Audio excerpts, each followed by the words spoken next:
I will just quickly go over and ask Kat something.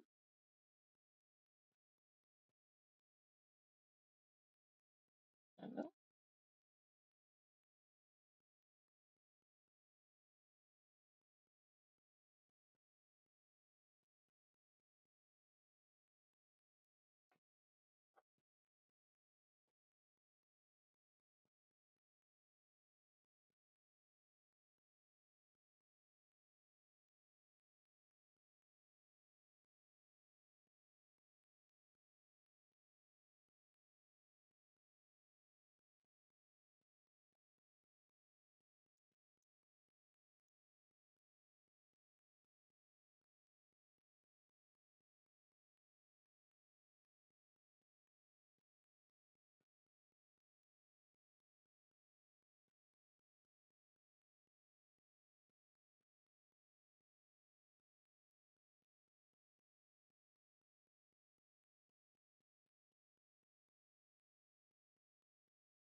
Are you gay, lesbian, bisexual, or transgender? Of the yeses, 81%. 81% went with him. Gay is in, gay is hot. I want some gay.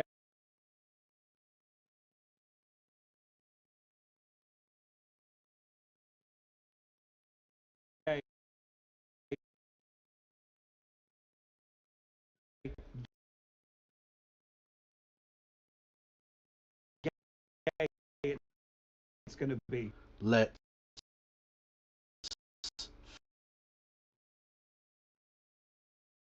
fucking go.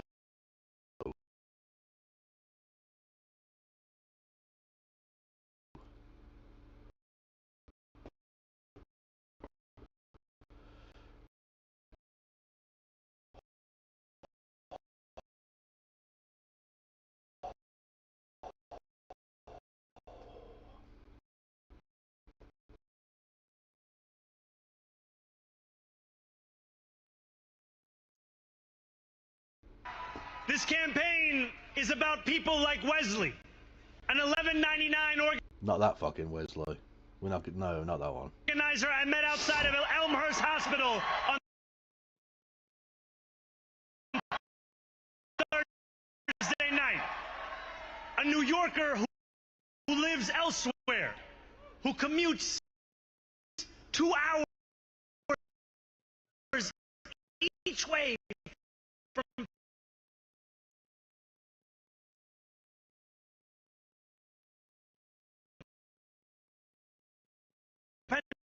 Pennsylvania because rent is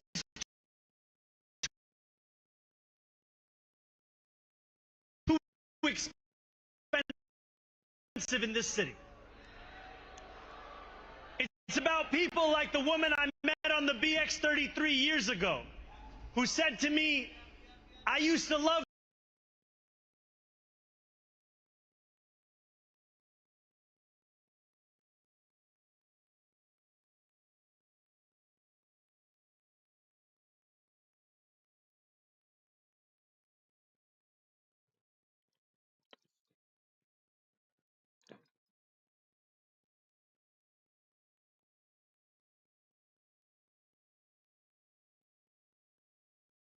Yeah, I covered that already.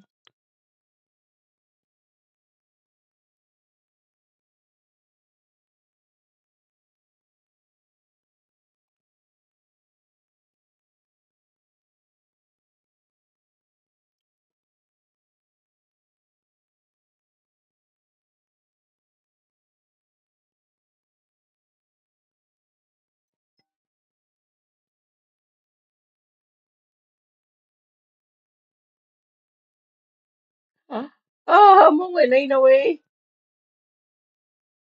I'm only 9 away. Nearly there. Only need 9 people. Rejoice, comrades. Your mad Scottish Marxist is live. Hello, hello. Oh, YouTube. Oops. YouTube.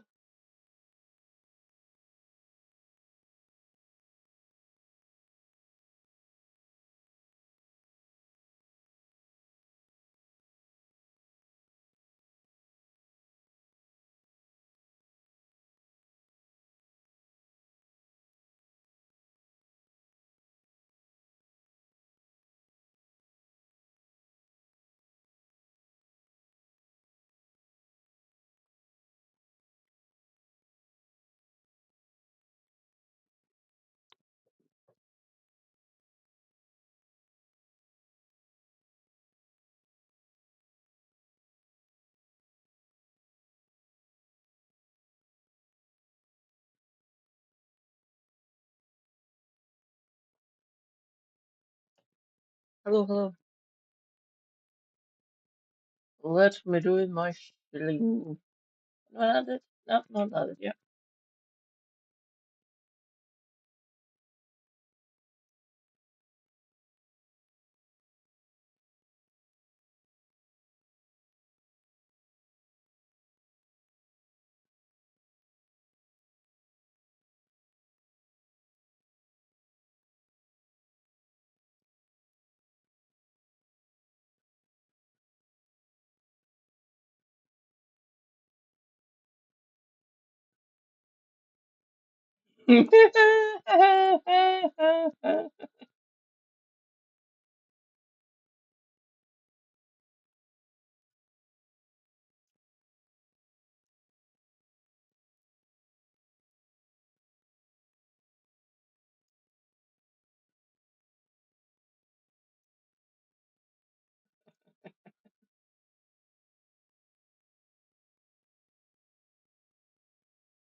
Thanks, then.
Hi, everyone.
Shall we?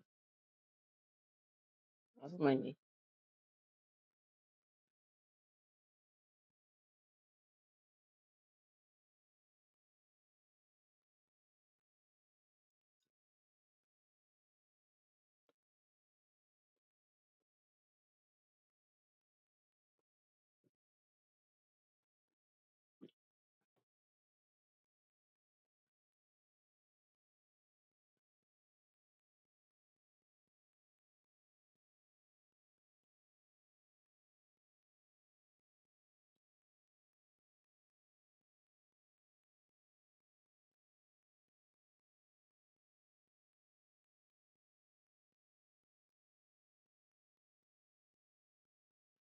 After playing peek.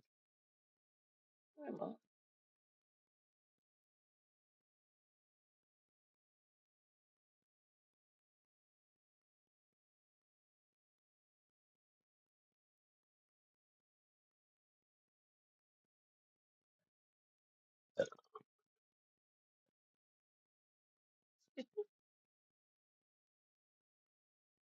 Ah,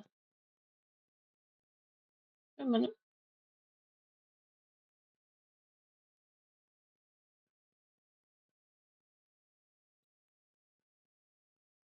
Oh, the debate room is open. Nice one.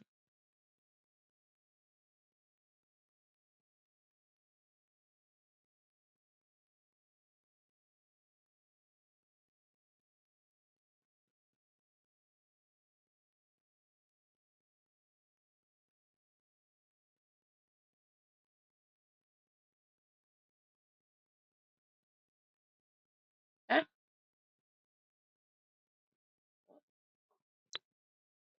come on. Oh, God. People are still at it. Yeah.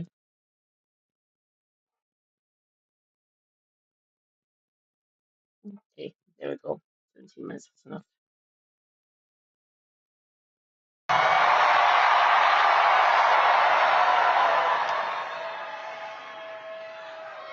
The sun may have set over our city this evening, but as Eugene Debs once said,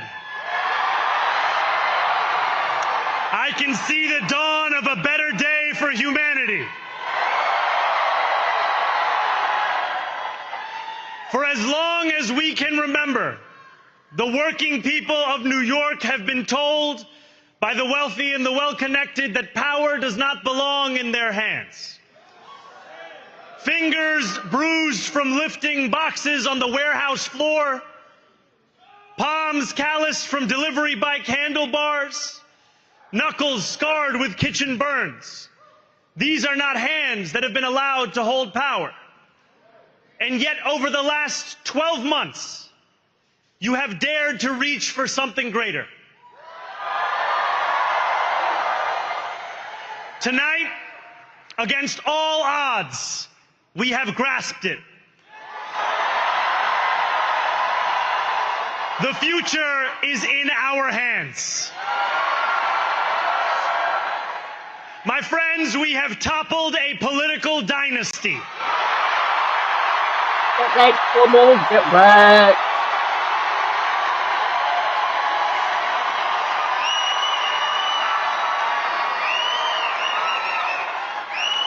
I wish Andrew Cuomo only the best in private life. But let tonight be the final time I utter his name as we turn the page on a politics that abandons the many and answers only to the few.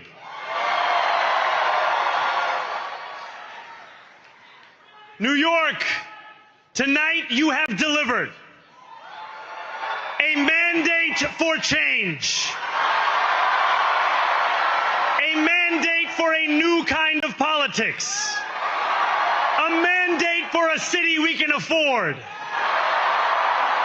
and a mandate for a government that delivers exactly that.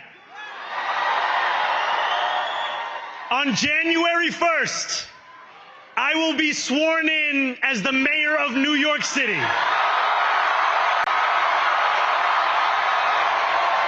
Bring it. Bring it on. Get like that, And fuck that off. is because of you. In jail, So really. before I say anything else, I must say this. Thank you. Thank you to the next generation of New Yorkers who refuse to accept that the promise of a better future was a relic of the past. You showed that when politics speaks to you without condescension, we can usher in a new era of leadership. We will fight for you because we are you. Or as we say on Steinway, ana minkum wa ilaykum.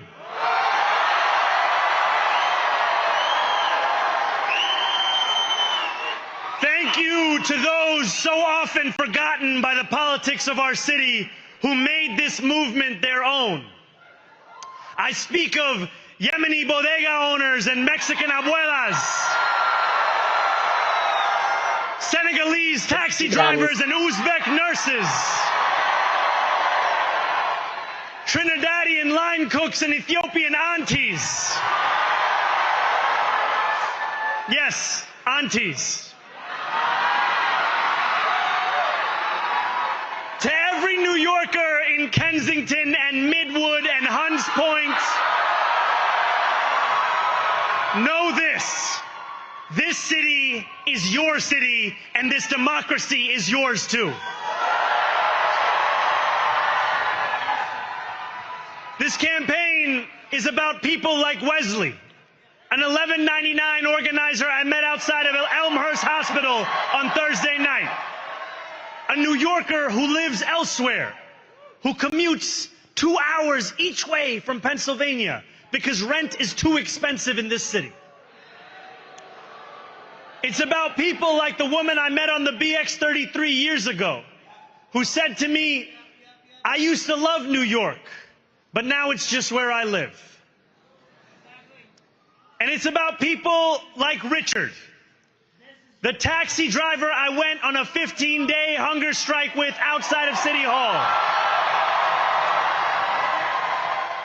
who still has to drive his cab 7 days a week.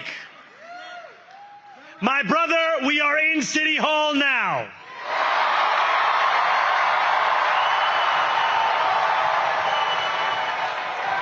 This victory is for all of them, and it's for all of you. The more than 100,000 volunteers who built this campaign into an unstoppable force. Because of you, we will make this city one that working people can love and live in again. With every door knocked, every petition signature earned, and every hard-earned conversation, you eroded the cynicism that has come to define our politics. Now I know that I have asked for much from you over this last year. I will say one thing. The one thing a lot of Scots have got, especially some Scottish politicians, some of who are still in office, it would be a hard ask to ask us to get rid of our cynicism. Too ingrained at this point. Don't get me wrong, we do try our best to maybe not completely get rid of it, but kind of sideline it. I say again, bit of a task. Myself, watch this space. If I feel the notion I've got a party backing me if I need it, if I want to do it.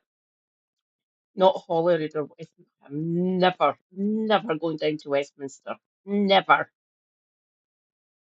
I would end up in jail because I don't want to bitch slap some bastards for very obvious reasons. Local council? Glasgow City Council? That is a distinct. Fuck off. That is a distinct possibility. Hmm. I want to social some of those tweets, but I'm not going back onto that hellscape for love nor money. You can give me all the wealth in the world, and I will never go back onto Twitter ever. I'll live vicariously through the tweets that Kevin Helena and Raptor show. I can't do it. I can't. My mental health is too important to me. I need to keep my mental health so I can do the stream properly. Don't get me wrong, I do have breakdowns at times. We have the world and all that bollocks. Local office?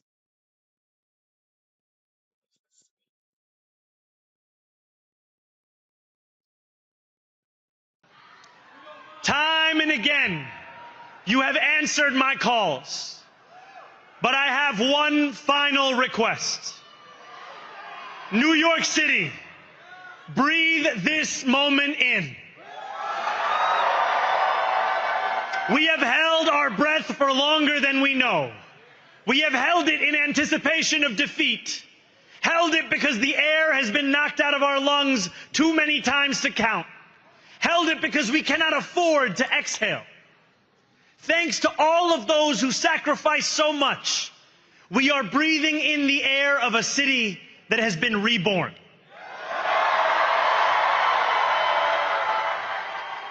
To my campaign team, who believed when no one else did,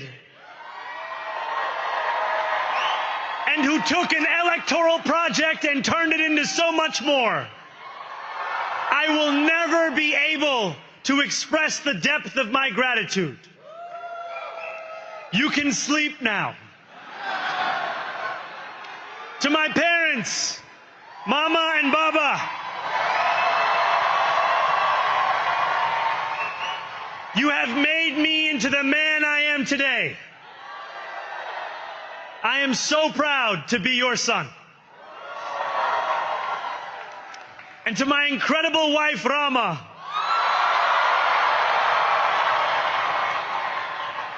Hayati, there is no one I would rather have by my side in this moment and in every moment. To every New Yorker, whether you voted for me, for one of my opponents, or felt too disappointed by politics to vote at all, thank you for the opportunity to prove myself worthy of your trust. I will wake each morning with a singular purpose: to make this city better for you than it was the day before. There are many who thought this day would never come, who feared that we would be condemned only to a future of less, with every election consigning us simply to more of the same. And there are others who see politics today as too cruel for the flame of hope to still burn. New York, we have answered those fears. Tonight we have spoken in a clear voice. Hope is alive. Hope is a decision that tens of thousands of New Yorkers made day after day, volunteer shift after volunteer shift, despite attack ad after attack ad. Some of those attack ads, maybe I should cover them to actually just take a look and get people's opinions on them. Obviously, not not New Yorker, not American even, Scottish, Angloid if you wish, but Scottish. Obviously, I'm Scottish. I want to see how bad the chuds are taking this. It is quite fun to see. Give me all the tears. Give me all of them. I'd make the best pot of tea with them, obviously. Maybe put them in a cocktail. That might be quite fun. Seriously, they're all losing their shit about this one. Get wrecked. You libs and you fucking right-wing fucking lunatics. They're going to do it, though. They're going to do it. It will be fun to see them lose their shit over the next, like, sort of couple of weeks. Well, at least until the 1st of January, until it gets inaugurated or put into office essentially through the official process. But yeah,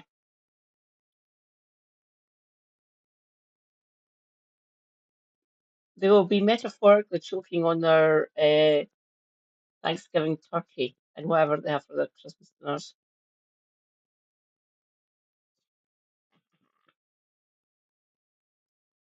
And seriously, Como, just listen to Zoran. Just piss off now. Seriously, just go away. I'll give your dad some due. And your brother, your younger brother, some due. He is what he is, essentially. But you're a fucking sex pest. Just go away, just fuck off. Just shuffle off. Just go away somewhere. The political dynasty that your dad was trying to build, destroyed. Gone now. Get wrecked. Fuck off. More than 1 million of us stood in our churches, in gymnasiums, in community centers, as we filled in the ledger of democracy. And while we cast our ballots alone, we chose hope together. Hope over tyranny. Hope over big money and small ideas. Hope over despair. We won because New Yorkers allowed themselves to hope that the impossible could be made possible. And we won because we insisted that no longer would politics be something that is done to us. Now it is something that we do.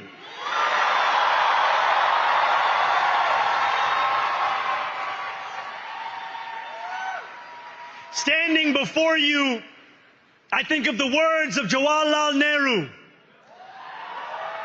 A moment comes but rarely in history when we step out from the old to the new, when an age ends and when the soul of a nation long suppressed finds utterance. Tonight we have stepped out from the old into the new. So let us speak now with clarity and conviction that cannot be misunderstood about what this new age will deliver and for whom. This will be an age where New Yorkers expect from their leaders a bold vision of what we will achieve, rather than a list of excuses for what we are too timid to attempt.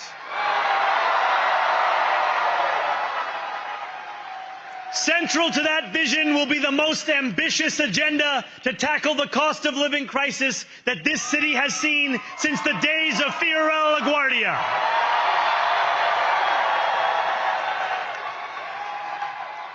An agenda that will freeze the rents for more than 2 million rent-stabilized tenants. Make buses fast and free. And deliver universal child care across our city. Years from now, may our only regret be that this day took so long to come. This new age will be one of relentless improvement. We will hire thousands more teachers. We will cut waste from a bloated bureaucracy. We will work tirelessly to make lights shine again in the hallways of NYCHA developments where they have long flickered.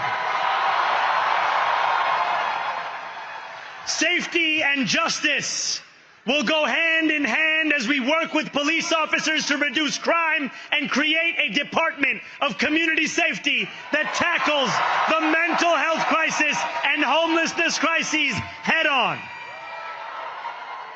Excellence will become the expectation across government, not the exception. In this new age we make for ourselves, we will refuse to allow those who traffic in division and hate to pit us against one another. In this moment of political darkness, New York will be the light. Here, We believe in standing up for those we love. Whether you are an immigrant, a member of the trans community, one of the many black women that Donald Trump has fired from a federal job, a single mom still waiting for the cost of groceries to go down, or anyone else with their back against the wall, your struggle is ours too. And we will build a city hall that stands steadfast alongside Jewish New Yorkers and does not waver in the fight against the scourge of anti-Semitism. Where the more than 1 million Muslims know that they belong. Not just in the 5 boroughs of this city, but in the halls of power. No more will New York be a city where you can traffic in Islamophobia and win an election.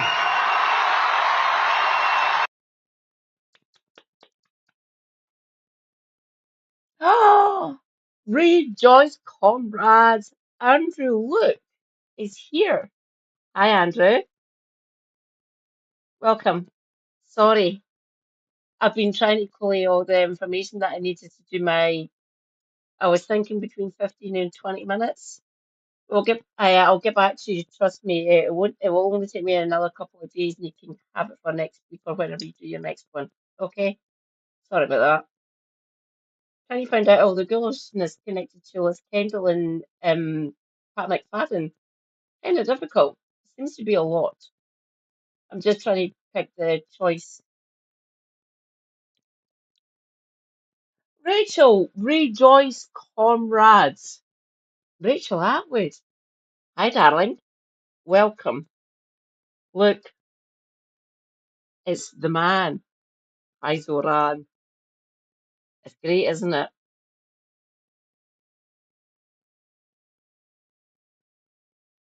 Yeah, I'm always available. I'm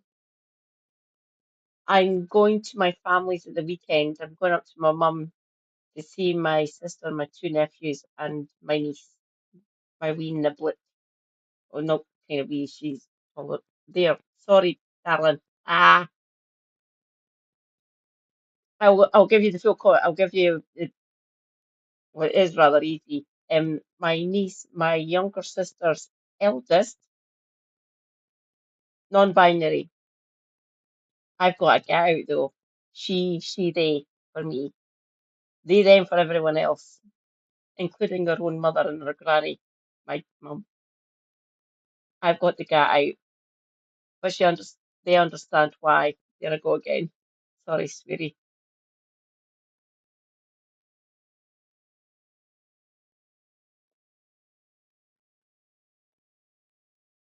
I speak to her like I speak to them regularly. Many hours on that one. I'll put that one close. You come here. Great to see Big Madge, by the way, in the place. I do love Big Madge. I borrow his stuff because Big Madge is based. I love Big Madge. For anyone who does not know, go and follow Big Madge. What's the full channel title, Andrew? Feel free to post the link to Big Madge's channel on YouTube. Big Madge is cool.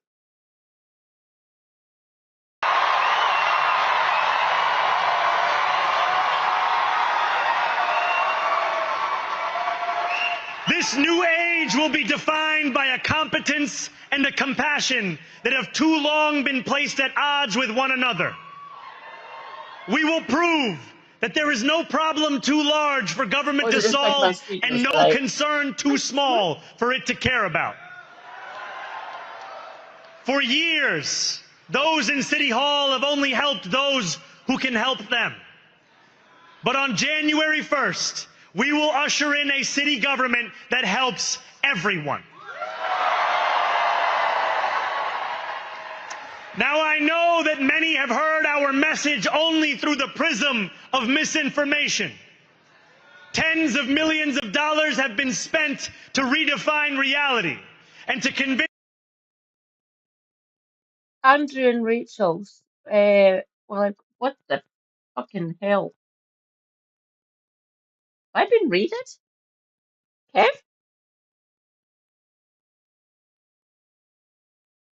Why the fuck have I got 23 people on my YouTube channel?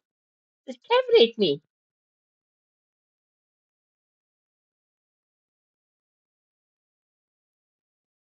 My fellow leftoids, speak out in chats if you please.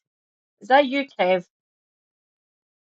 If it was you, rejoice. Hello, Kevolutionaries. You're through to, on YouTube it is Katie Marshall 4340. Welcome, welcome. For those who do not know, if you came in with the James from the motherfucking internet raid, Kev Posse. It is Katie Marshall 4340 or over on Twitch, Madcat79 Scotty. I am a Scottish disabled Marxist streamer.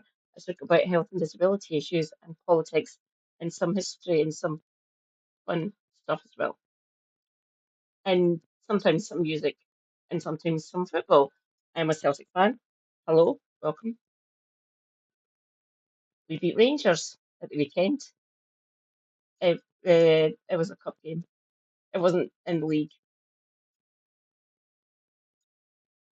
We did beat them. It was at Celtic Park. I had family members and friends and fellow communoids at the match. They talked to me about it once we got back home, or they were still sitting in the pub having pints. You know, but it seems fun that they won. We won. They had an all round good day. Sweet. Thank you for the raid, Kev. Everyone, I demand, go and follow KF Logan 1875 on Twitch or at Floppy111 on YouTube. I demand of you. Go and follow Kev. He'd be awesome. He made me a mod tonight. Aha, power. I'll be there to basically just educate people and say, nope, don't be naughty.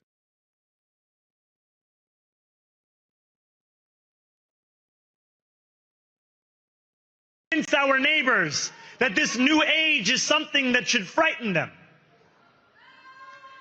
As has so often occurred, the billionaire class has sought to convince those making $30 an hour that their enemies are those earning $20 an hour. They want the people to fight amongst ourselves so that we remain distracted from the work of remaking a long broken system. Rachel, darling, you're an Americanoid, aren't you?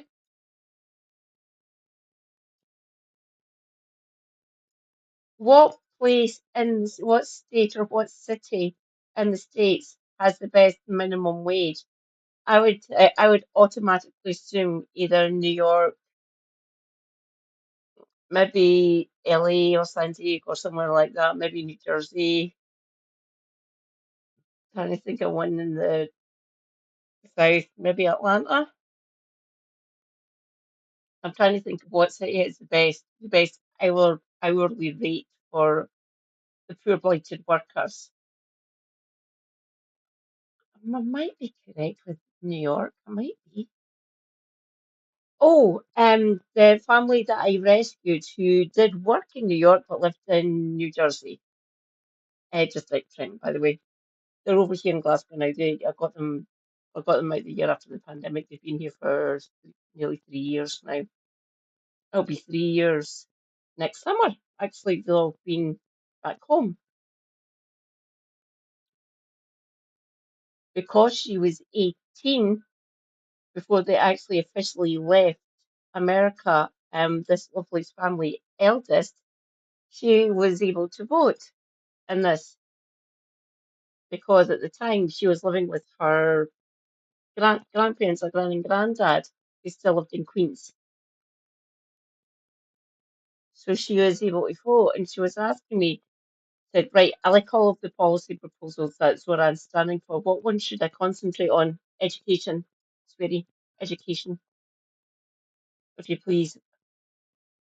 That or housing. She agreed with me. She went on the education tack because that's what she's doing over here. Still haven't met her. I've talked to her on Zoom. She is awesome. I love her. She's following in her father's footsteps.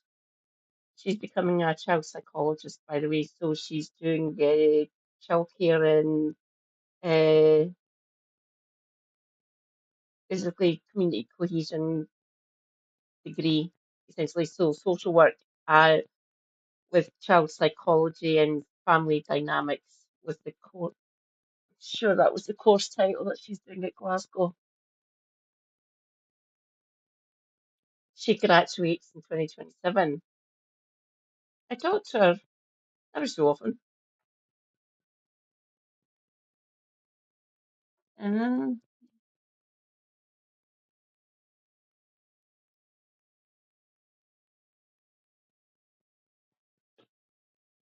Give me a minute, I need to edit that properly. Said Wheeler, Renton, Seattle, and CTAC. Andrew Luke, Raptor Blue. He lived just outside Seattle, by the way.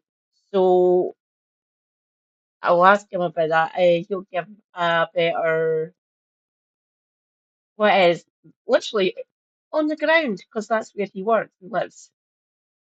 I'll say again, just outside Seattle in Washington State.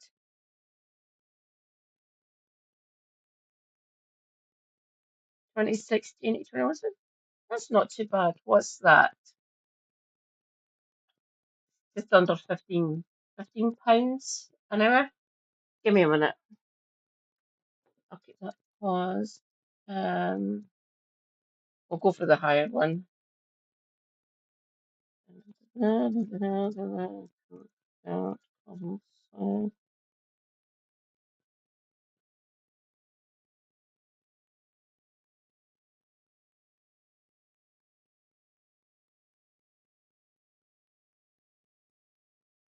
Okay. Oh. I can't type, honestly. Oh no, it's even shorter than that. Right, so oh my God. Okay, I'll just do the basic one. I'll do the one.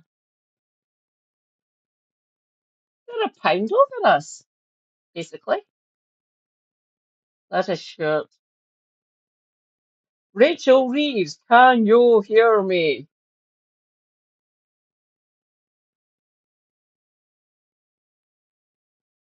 What would 15 be? Yeah, basically 20 quid, $20 an hour.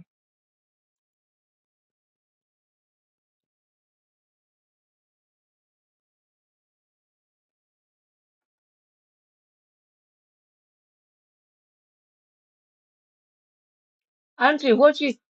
Oh, get to gonna bring it back. Don't make me fucking bring it up video. That's stores.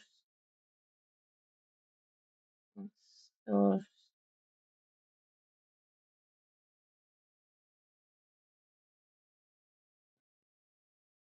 Yeah, fucking that's just isn't.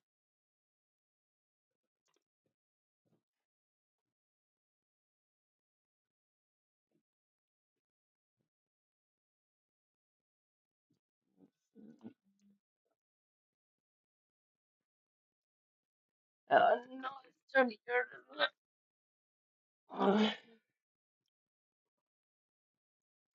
You can go there.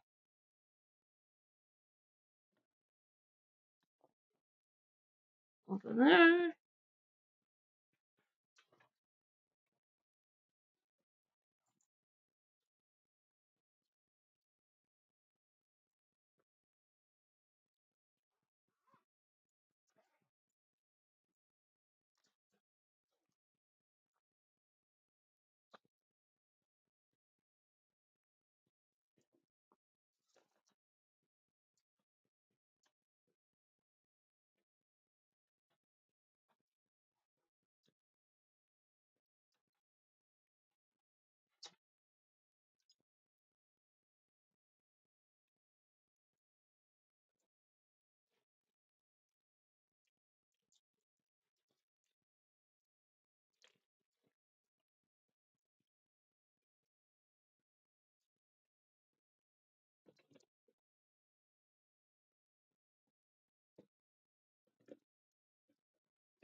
Oh, that's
there you go.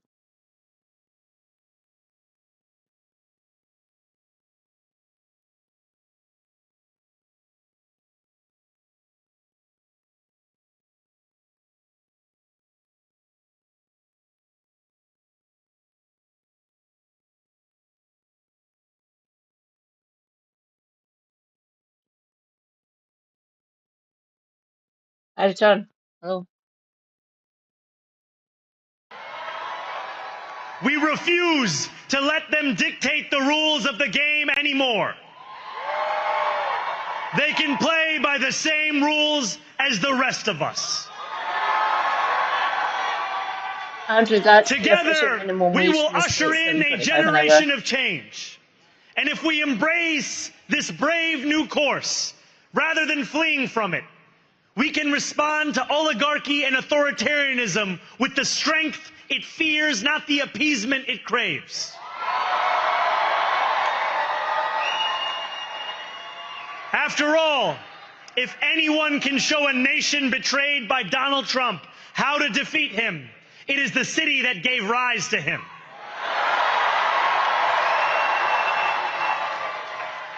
And if there is any way to terrify a despot, it is by dismantling the very conditions that allowed him to accumulate power. This is not only how we stop Trump, it's how we stop the next one. So Donald Trump, since I know you're watching, I have 4 words for you. Turn the volume up.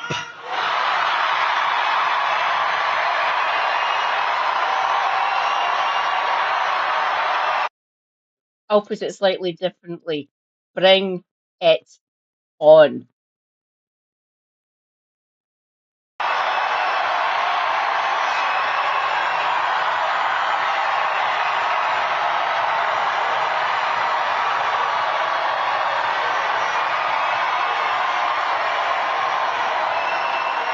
We will hold bad landlords to account because the Donald Trumps of our city have grown far too comfortable taking advantage of their tenants. We will put an end to the culture of corruption that has allowed billionaires like Trump to evade taxation and exploit tax breaks. We will stand alongside unions and expand labor protections because we know, just as Donald Trump does, that when working people have ironclad rights, the bosses who seek to extort them become very small indeed. New York will remain a city of immigrants, a city built by immigrants, powered by immigrants, and as of tonight, led by an immigrant.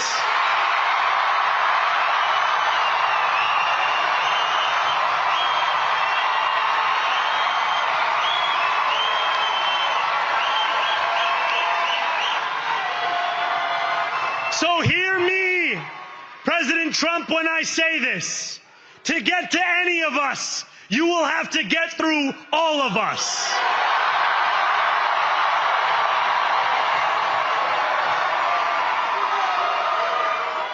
When we enter City Hall in 58 days, expectations will be high.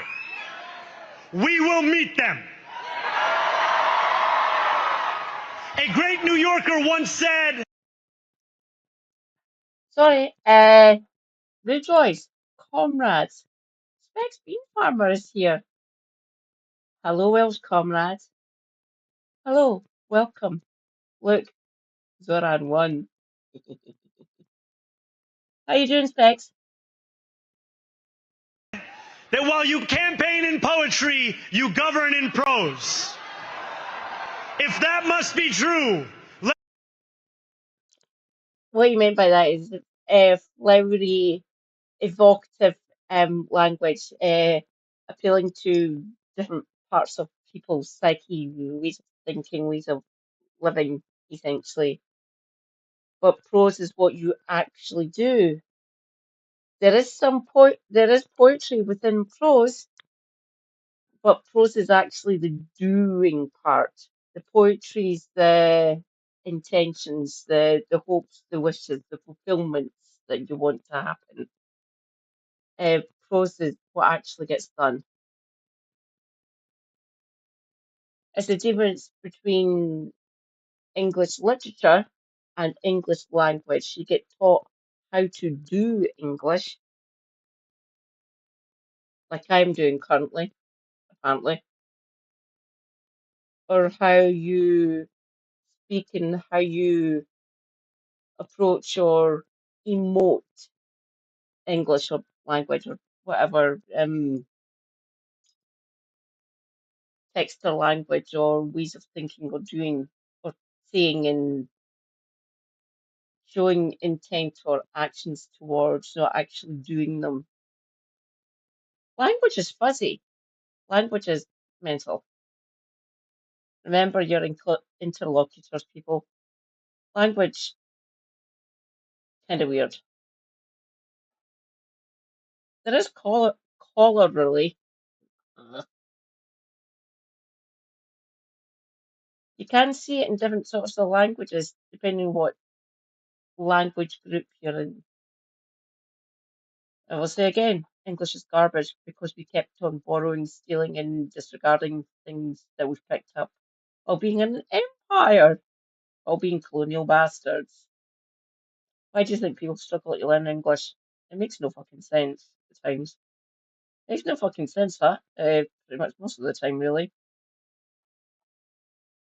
let the prose we write still rhyme, and let us build a shining city for all.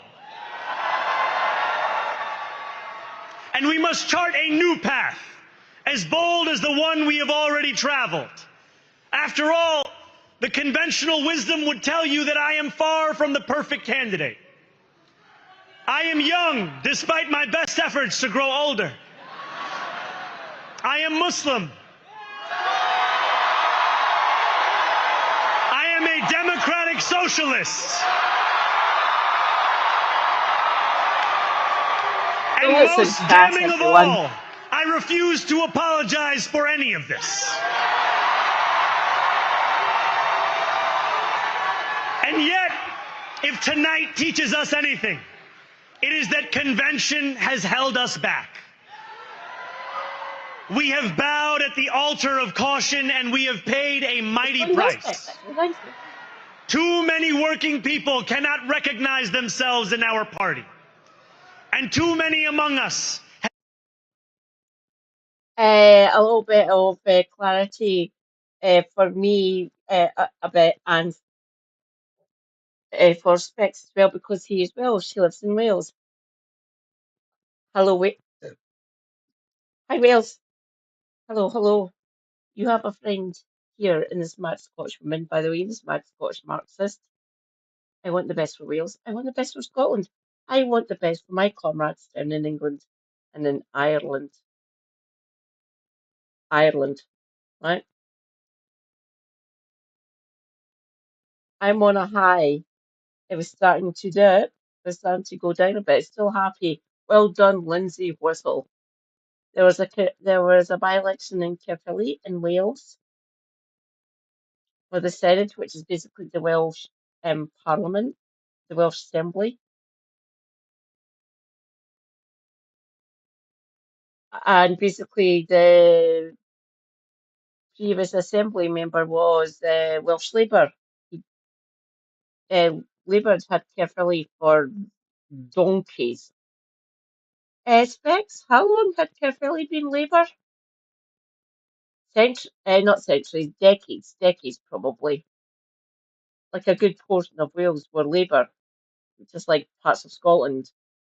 Decades, over a century for some places here in Scotland that were Labour. And we said, no, fuck yous, you're not representing us anymore, get wrecked.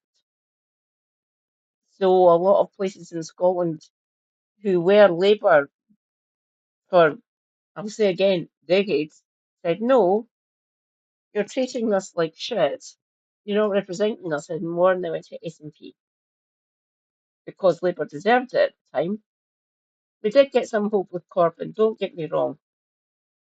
Some of the proposals that Corbyn and MacDonald came up with, brilliant, loved them, wanted to see them happen. But no, the Blairites and the right-wing faction in the Labour Party decided, no,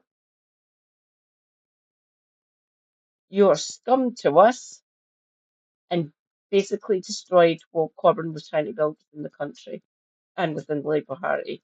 So Keir Starmer and the rest of them and Morgan McSweeney can go and fuck off. They're all fucking scum. I hope we'll see in the Senate and Holyrood and the local elections down in England in May. I will be covering it. Rejoice, you'll be able to see this mad Scottish woman completely lose her mind with certain results. Oi, Manfrog, I want to talk to you. Please come up to Glasgow so I can say hi.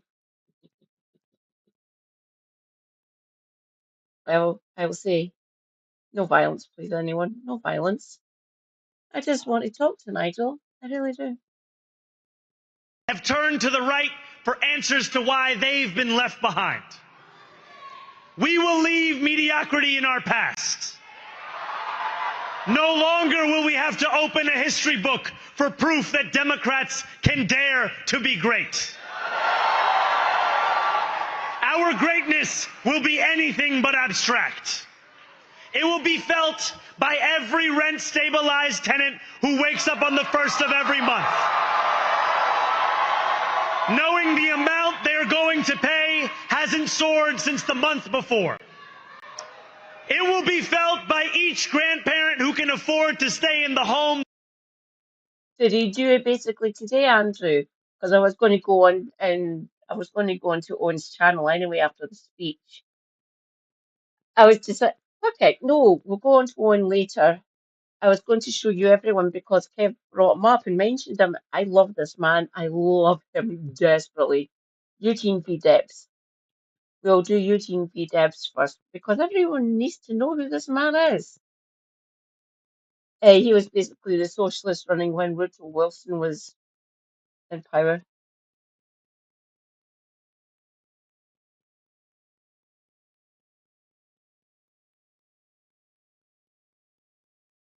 Oh, sweet. Was it Curtis again tonight hosting?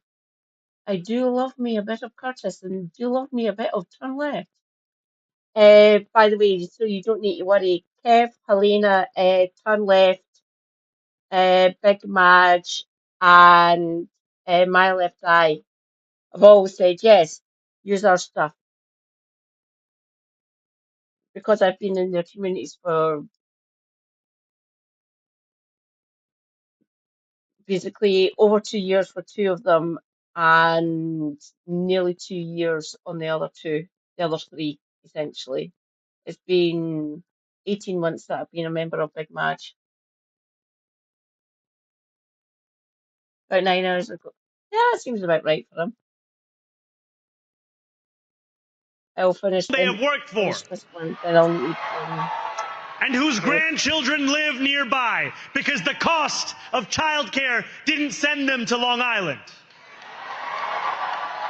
It will be felt by the single mother who is safe on her commute and whose bus runs fast enough that she doesn't have to rush school drop-off to make it to work on time. And it will be felt when New Yorkers open their newspapers in the morning and read headlines of success, not scandal. Most of all, it will be felt by each New Yorker when the city they love finally loves them back. Together, New York, we're going to freeze the... Together, New York, we're going to make buses fast and... Together, New York, we're going to deliver universal... Let the words we've spoken together, the dreams we've dreamt together, become the agenda we deliver together.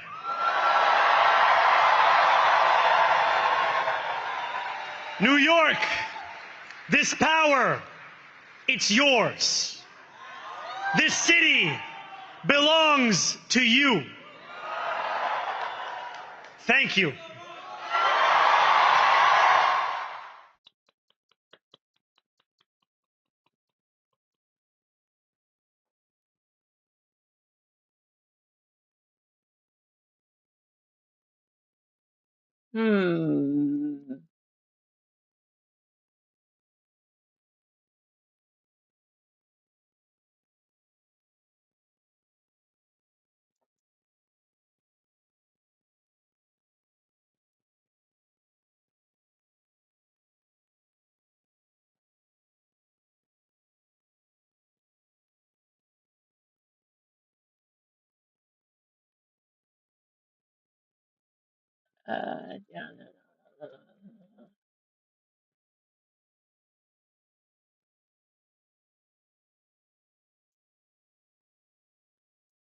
Let's just go to his channel.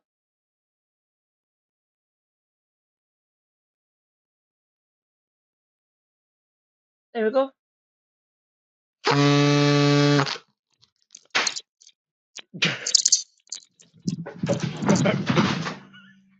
My two cats are terrified. Zoran Mamdani has triumphed in the contest for New York mayoralty. He has crushed the Democratic establishment candidate. I'll be back momentarily. I'll keep on things though. I'll be back. 2 minutes, please. Andrew Cuomo. He won over half the vote. He defied the opinion polls in doing so. And he's the first mayoral candidate to win over 1 million votes since John Lindsay in 1969. Come on, guys. Hope. The actual hope. All the time, so much of the time, I speak to you and it's all about despair and misery and death. And here is hope in this age of fascism and darkness and misery and insecurity. There is hope. And that matters. The socialist left, the authentic, real deal, unapologetic, loud and proud socialist left, will now take power in New York City. New York City, the biggest and most important city in the United States. In an age of darkness, one of the great centers of the Western world has elected a socialist who stands against capitalism, against racism in all its forms, against genocide. This is a historic moment. The consequences will reverberate not just around the United States, but across the Western world and indeed beyond. There are so many lessons that we must now learn so that what is Today, New York will tomorrow take power at national level across the West and drive back the rising tide of fascism. We will discuss that, but just absorb for a minute what's happened here. Zoran Mamdani and his campaign suffered the mother of all racist smear campaigns. Billionaires and plutocrats threw vast sums of money at destroying Mamdani and his movement. Donald Trump threatened the people of New York, telling him that he would financially strangle them if they voted for Mamdani. A mass movement which mobilized the previously unheard, the disengaged, the disempowered, the disillusioned, was the only hope of facing all of that down. A campaign of hatred and fear was crushed by a movement of hope and optimism. Let's just listen to some of Mamdani's. I can see the dawn of a better day for humanity. For as long as we can remember, the working people of New York have been told by the wealthy and the well-connected that power does not belong in their hands.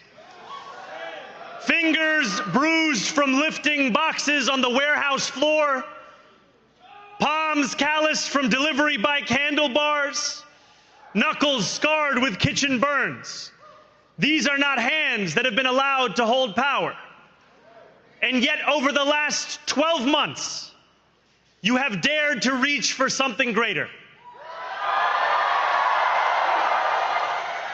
Tonight, against all odds, we have grasped. My friends, we have toppled a political dynasty.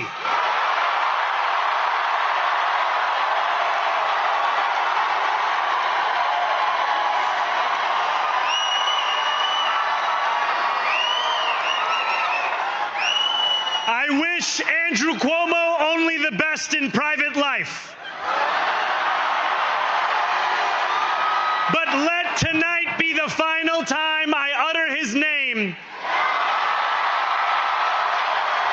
as we turn the page on a politics that abandons the many and answers only to the few. A speech for the ages, a speech which put at its center working people, the working class, the people who create the wealth but who see so little of it, the exhausted, the exploited, the overworked. Finally, in the United States, the heartland of capitalism, a movement takes power which puts their lives, their experiences at its heart. And as for the death rights, for the shameful, shameless, disgraced career of Andrew Cuomo, chef's kisses. I just want to note something about Zoran Mamdani's charisma, which is often discussed. Since Barack Obama, there has been no shortage of Democratic wannabe leaders who adopt the tone and cadence of the leaders of the civil rights movements of the 50s and the 60s, but whose speeches contain nothing of meaningful substance, just platitudes, homilies, empty, meaningless rhetoric. The sort of people who speak with the kind of rousing rhetoric of somebody who's going to take on power, but who in fact kowtows to power, to Wall Street, to big finance, to the big corporates and all the rest. But what powers the charisma of Zoran Mamdani is a passionate and unbending belief in actually transforming society and taking on the elites on behalf of the majority. Note how he began his speech by quoting Eugene Debs, the pioneer of American socialism, because Mamdani and his movement know that they are the latest expression of the historic tradition of the left. I don't want to dwell too much on Andrew Cuomo, but there's a final thing to be said about that guy. Listen to his supposed congratulations speech from Mamdani. Congratulations to Zoran Mamdani. Pathetic. He still can't get Zoran Mamdani's name right. Mamdani, not Mamdani, which I think at this point we conclude is deliberate on his part. This serial sexual harasser represents the bankruptcy, the moral and political bankruptcy of the Democratic Party establishment, kowtowing to money and to power. He indulged racist, Islamophobic attacks on his opponent, and he lost. And disgracefully too, he tried to use Trump's blackmail to bolster his campaign. 2 days ago, he posted, if you want President Trump to try to take over the city, National Guard on streets, choking federal funding, vote for Zoran Mandani because Trump just said he will be coming and this poser, Zoran Mandani, won't be able to stop him. That is a fact. The next mayor has to be able to get us more, not ensure our demise. I am the only person in this race who can do that. That man conspired with a far-right demagogue, wannabe autocrat occupying the White House to subvert democracy, to try and subvert democracy with threats, onto the scrap heap of history for the eternally disgraced Andrew Cuomo. Now listen to this from Mamdani. The billionaire class has sought to convince those making $30 an hour that their enemies are those earning $20 an hour. They want the people to fight amongst ourselves so that we remain distracted from the work of remaking a long broken system. We refuse to let them dictate the rules of the game anymore. They can play by the same rules as the rest of us. We can respond to oligarchy and authoritarianism with the strength it fears, not the appeasement it craves.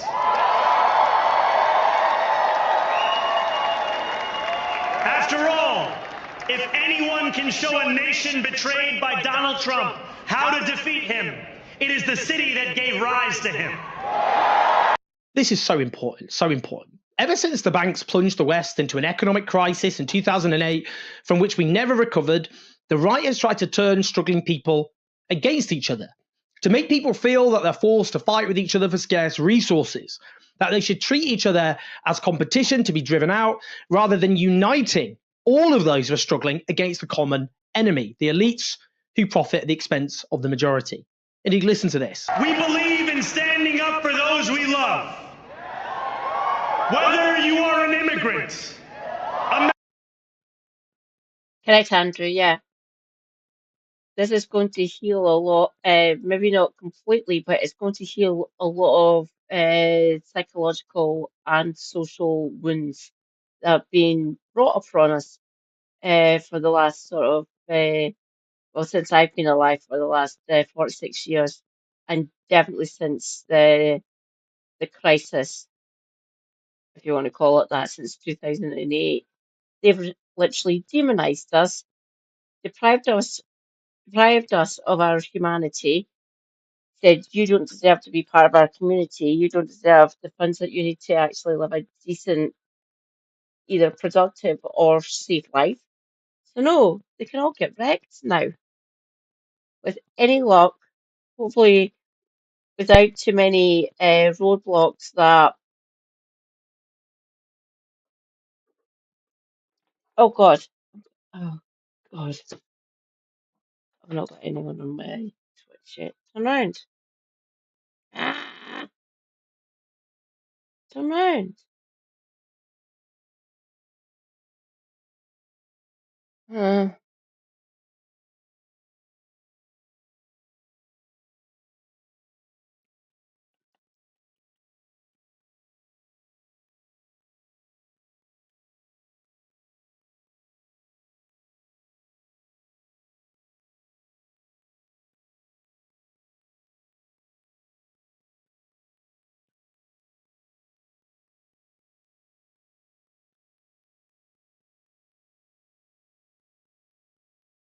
Bugger it.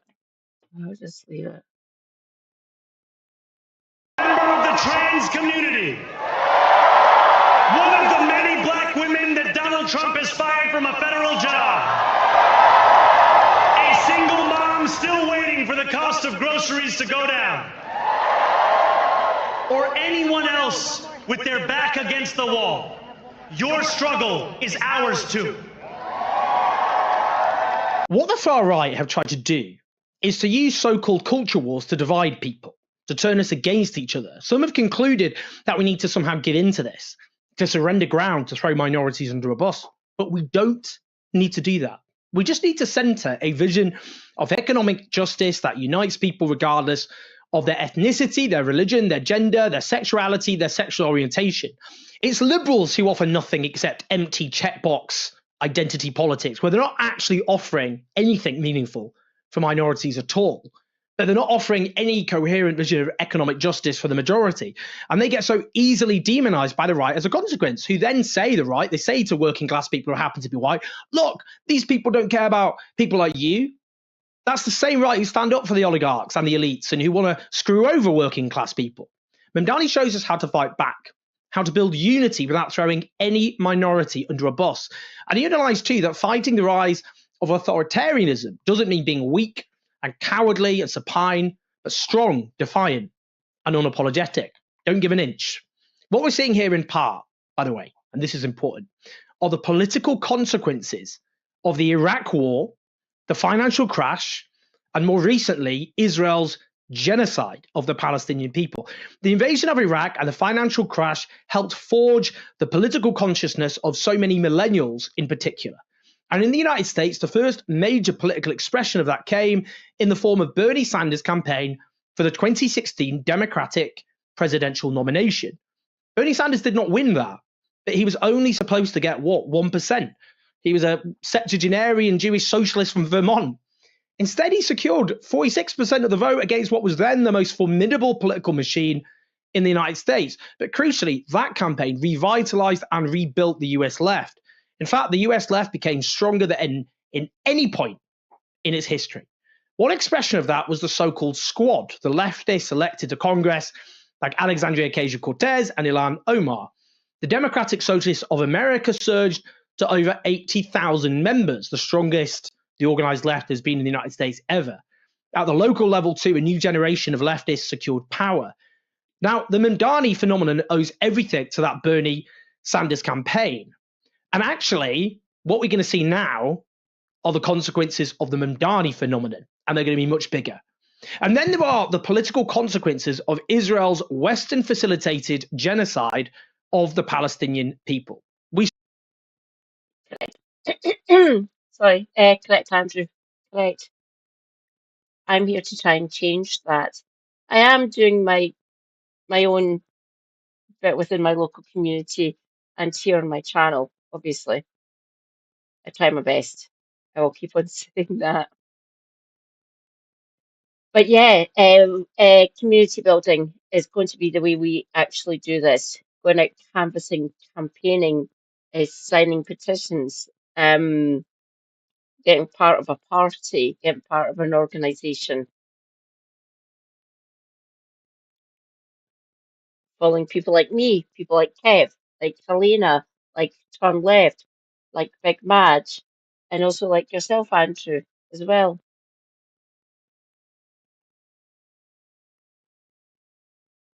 Saw political and media elites facilitate a genocide. That's what we saw. And many concluded that if they can do that, and if they can lie to us so shamelessly about what is happening, what else are they doing? What other crimes are they committing? And what else are they lying about? Yes, the injustice is spawned by a broken economic system at the core of this mayoral campaign. But without the politicization driven by Israel's live-streamed genocide, I do not believe for 1 second that Mamdani would have secured the Democratic Party nomination for the mayoralty. The political consequences of the genocide are going to be felt across the West and, of course, way beyond for years, decades, generations to come. Indeed, listen to this. The conventional wisdom would tell you that I am far from the perfect candidate. I am young, despite my best efforts to grow older. I am Muslim. I am a democratic socialist. And most damning of all, I refuse to apologize for any of this. This is an age in which Islamophobia is rampant, acceptable, mainstream, respectable, normalized. And for a Muslim candidate to face that down in one of the main cities of the West, perhaps the most important city in the West, is so important. But he's right. He's a socialist, he's a Muslim, and he refused to apologize for any of that. We need to learn from him. Don't give an inch, don't apologize, stand our ground. That doesn't mean there are not big challenges ahead. Both Donald Trump and his Republican right and the Democratic establishment want Mamdani's movement to fail. And they will do all they can to destroy him and his movement. And that includes Trump trying to economically suffocate New York. And yes, even send in the troops. They may even try and remove Mamdani from office. They're threatening to deport him. Whether the United States survives as some form of democracy is an open question. And Mamdani is right at the top of the list for right-wing authoritarianism. The movement that Mamdani's campaign has mobilized will be so important in what happens next. And as I've said, Bernie Sanders' campaign revitalized the left, but this is going to have an even bigger impact. This is going to have a massive, drastic impact on the left across the United States and across the West. Now, on this side of the Atlantic, some interesting figures, let's put it that way, have tried to join in the celebrations. Paul Mason is a formerly left-wing journalist who abandoned the left, who spent the last few years demonizing and attacking the left while uncritically idolizing. Okay. If you don't think Keir Starmer will advance the class struggle, you're possibly not understanding social democracy correctly from a Marxist viewpoint. You what, Paul? Really? Hello. We are both former Trots, by the way. I was a Trotskyist when I was younger, by the way. Forgive me for my sins. Sorry about that. He was a former Trot as well when he was in his teens and early to mid-20s. Maybe into his mid-20s to early 30s. Yeah. Paul, my former Trotskyist comrade, if I want to call you that, really. I don't. Trust me on that one. I understand it from a Marxist viewpoint just as well as you do, or I assume you do. Maybe I shouldn't at this point. Maybe I shouldn't. I understand class struggle. That's what I am here for. That is what I'm trying to do in my own little channel here. Not that you'd fucking notice it. Not understanding social democracy. Hi, I'm part of the Scottish Greens. I'm an eco-socialist. Hi, Paul. Hi. And I am correctly understanding from a Marxist viewpoint, Keir Starmer is none of those. He's not anywhere close to what you used to be and what I currently am. How many times are we going to have to fucking correct you on this one? Really? I'm getting fed up, really, with you. I used to give you some leeway. I'm not doing that anymore. I can't. You're so far gone. It's beyond ludicrous, right? Still going to have to deal with them, I believe, at least until the next general election. Maybe by that point he'll just piss off. I don't care. Write a book. Do something like that. Fuck it. Just don't involve yourself in the politics of this country anymore. You are mental. Please go away. Thank you. Oh.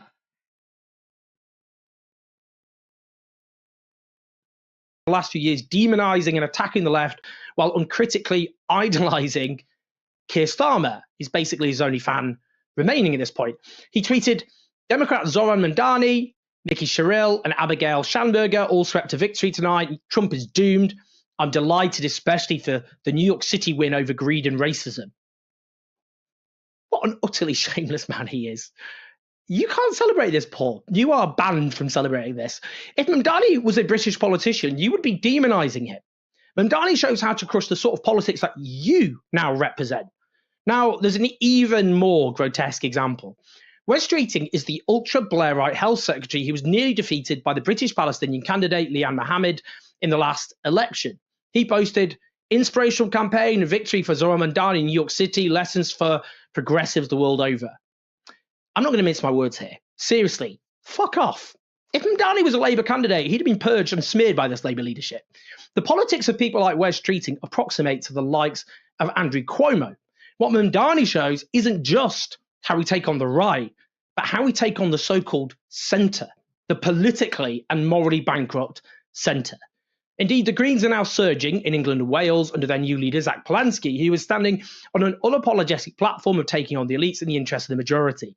Listen to him asked if he's the British Mamdani on Sky News. Well, he's much cooler than I am, and I think it's important to know where your coolness lies. But actually, what I do entirely intend to do is the same relentless focus on inequality. You're modelling yourself a bit on what he's done. Is that fair to say? Well, it's interesting. We were roughly doing it at the same time, actually. So I think this isn't about one person's learning from another, but I think the left more generally around the world are going absolute solidarity with minority communities, with trans people, with migrants. But actually, the problems that are facing them more than anything is inequality. And inequality faces all of us, other than multimillionaires and billionaires. So let's talk about what we have in common and make sure we take the fight to the right. Well, Polanski is showing massive promise already in his early days as leader. Here's what I think. In the mid-2010s, there was a first wave of a new left. Corbynism, Bernie Sanders, Podemos in Spain, Syriza in Greece, and so on. But with the left having been nowhere for so long, before its re-emergence, we didn't have the infrastructure, whether it be the people or ideas, and that first wave crashed. But a second wave is now building, and it did need leadership. And as Mamdani triumphs, let's make this wave the wave that sweeps away both the rise of fascism and the broken economic system that produced it.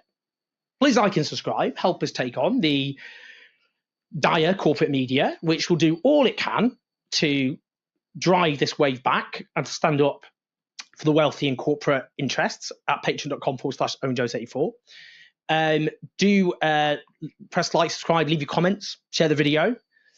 As I keep saying, I'm finishing my book, The Fall of the West. When I do that, we'll have far more stuff. But this is a big moment. Savor it. There is hope.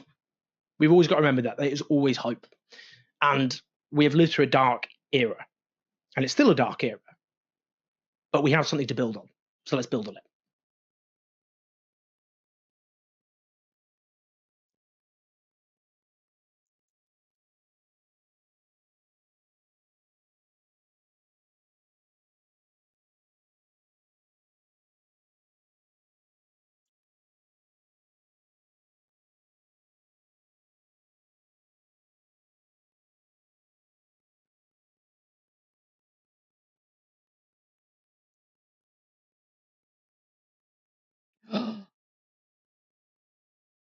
I love this one. What happened? What happened? Things happened. Another eloquent voice against World War I was that of Eugene Debs, the railroad union organizer and leader of the Socialist Party. On June 18, 1918, he addressed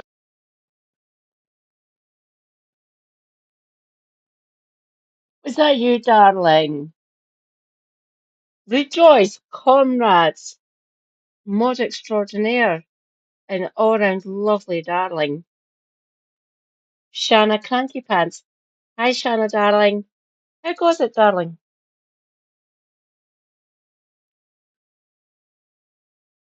I demand everyone go and follow Capricorn.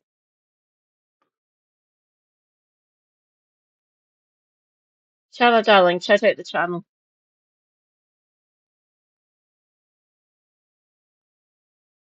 Are you finally done? Sweet. There we go.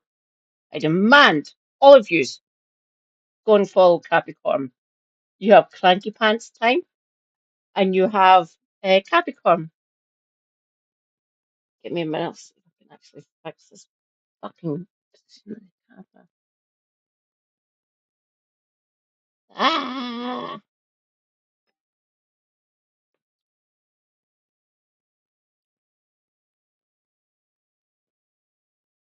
There we go. That's better. I've got to actually position correctly this time. Nice one, darling. Nice one. You chill. You relax. This is Mark Ruffalo, also known as Hulk.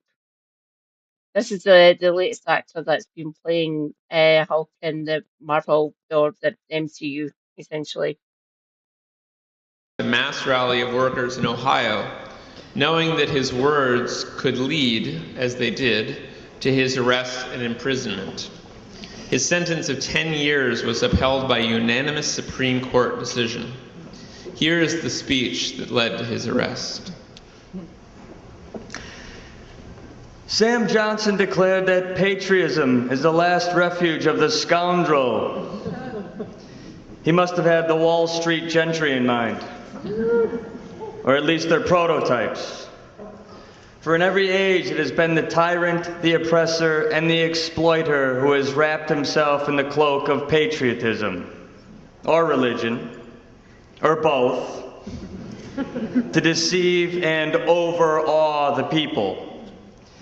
Every solitary one of these aristocratic conspirators and would-be murderers claims to be an arch-patriot. Every one of them insists that the war is being waged to make the world safe for democracy. What humbug! What rot! What false pretense!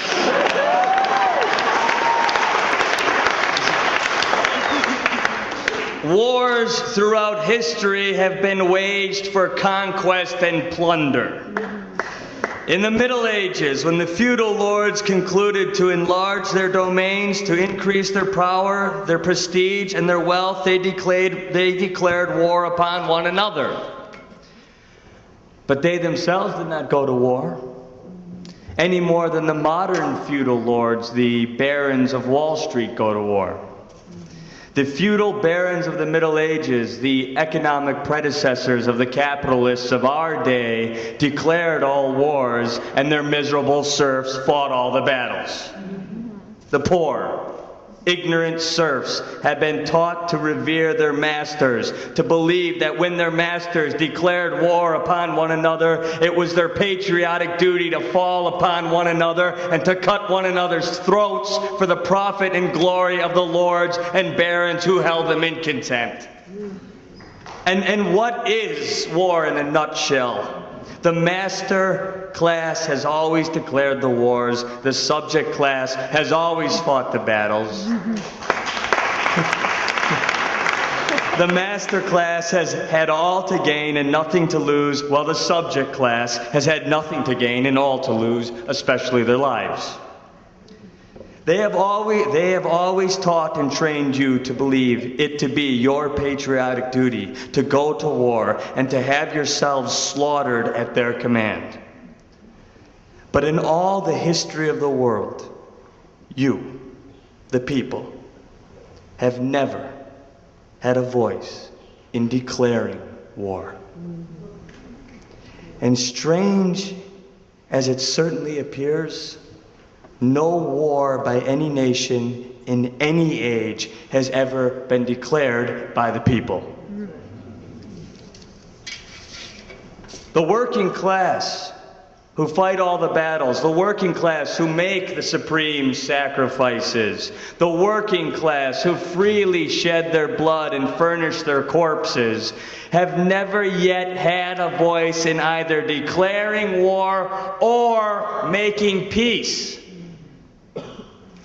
It is the ruling class that invariably does both. They alone declare war, and they alone make peace.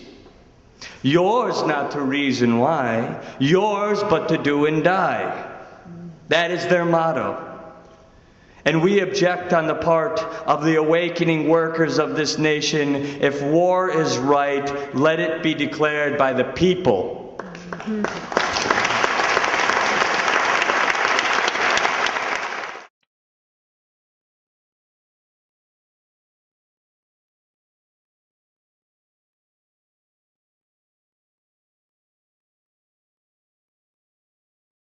Ooh, Sam. That one might be interesting. Hello, Twitch comrades. I have 4 of yous now. Hi, welcome, welcome. For those of you who have not been here before, I am MadCat79 Scotty, a Scottish disabled Marxist streamer. I talk about health, disability, and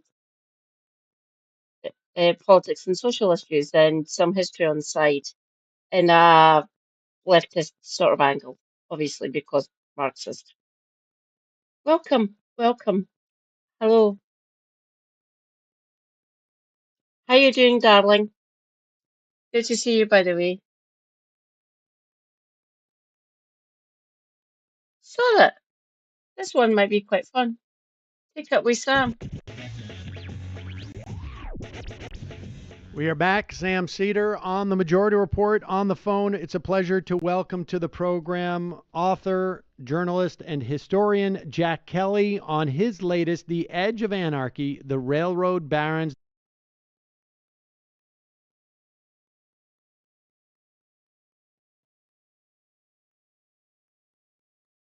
Just look at that. This is 6 years ago. This is 2019, 2020 time. Holy fuck. And look at him. Look how young and fresh-faced he looks here. Dear God, Sam. I've got a lot of time for Sam and Emma as well. They're all amazing. They do work. They do a lot of work. They must be knackered.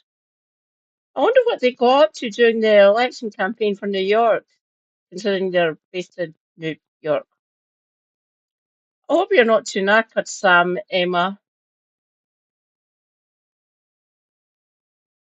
The Gilded Age and the greatest labor uprising in America. Jack, welcome to the program. Great to be with you, Sam. And I want to get to, but Eugene Debs obviously has been enjoying a bit of a resurgence. He's all over the place now, as to paraphrase the president in some respects. Oddly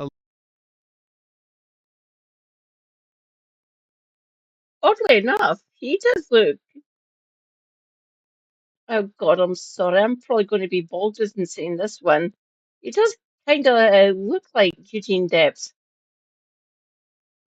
Sorry. Is it just me, or does every bald man look like every other bald man? Some of them don't, obviously. Joe Rogan is a thing. Ugh. He does kind of look, especially in the facial structure and the placement of his ears and his nose. He does kind of look like Eugene Debs. Largely, I think, because of the moment, and he plays a big part in your book. But before we get to Debs, give us a sense. I mean, your book starts right around just before a major recession or depression, I guess, in the late 1800s. Give us a sense of what of the labor movement at that time. Its reconstruction. We're about a couple of decades out now from the Civil War, maybe a little bit less. What's the labor movement like at that time? Well, it was kind of fragmented. It was uncertain as to what really the status of labor was in the country. There had been unions, both small craft unions, so the Carpenters Union, and there had been larger organizations like what was called the Knights of Labor, which was a very large, very inclusive union.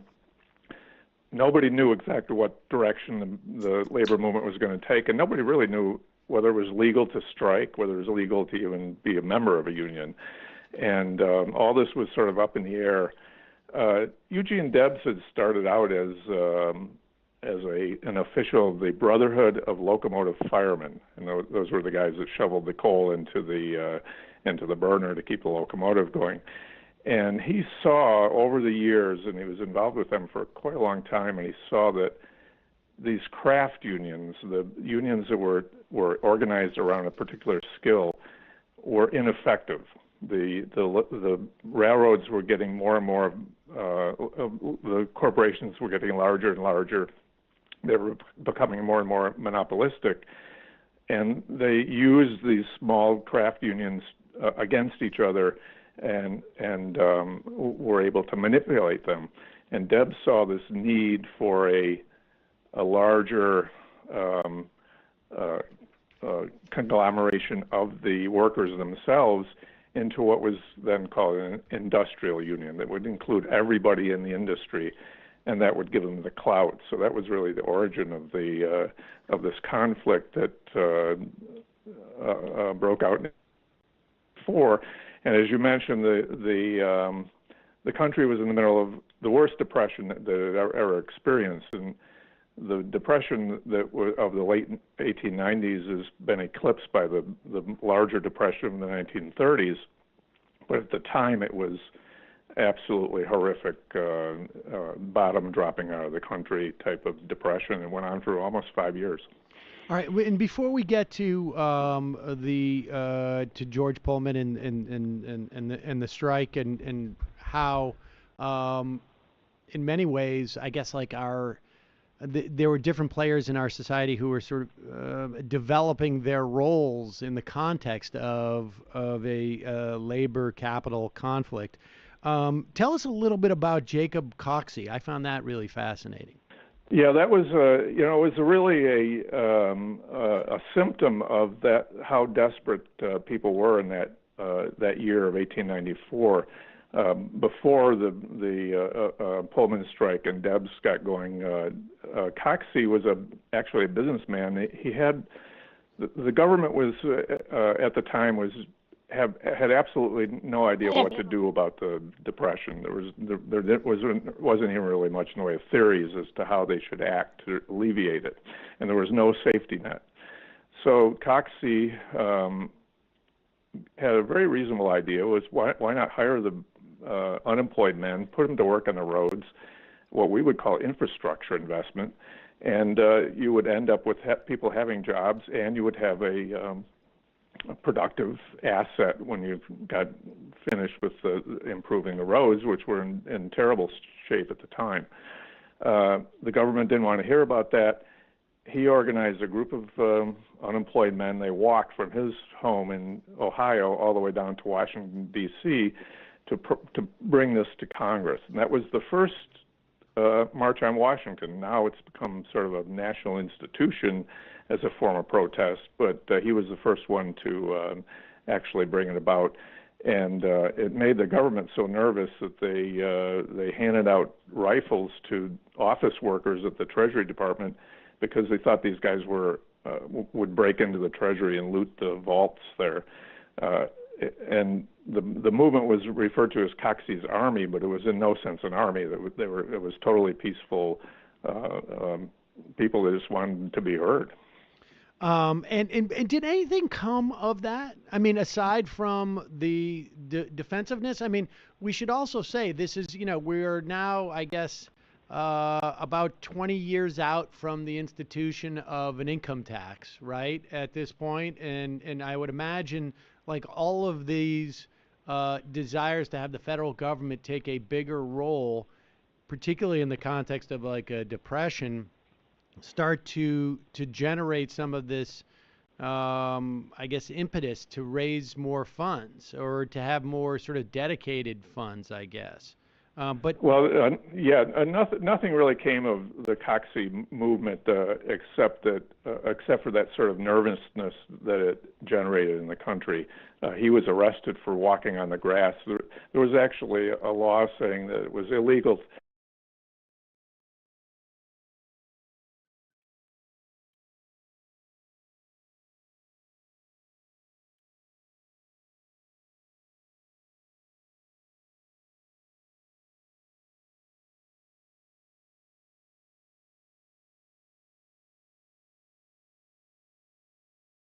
Bugger it.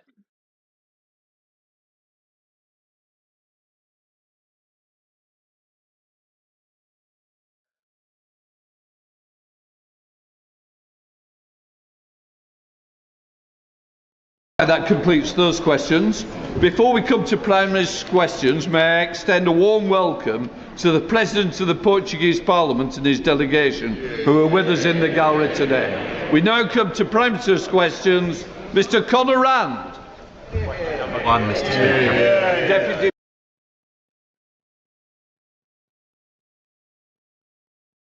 Have you not seen today's Punch and Judy show? Neither have I, Andrew. It might be fun. Here's the Kid Stabbers over in Brazil for COP 30.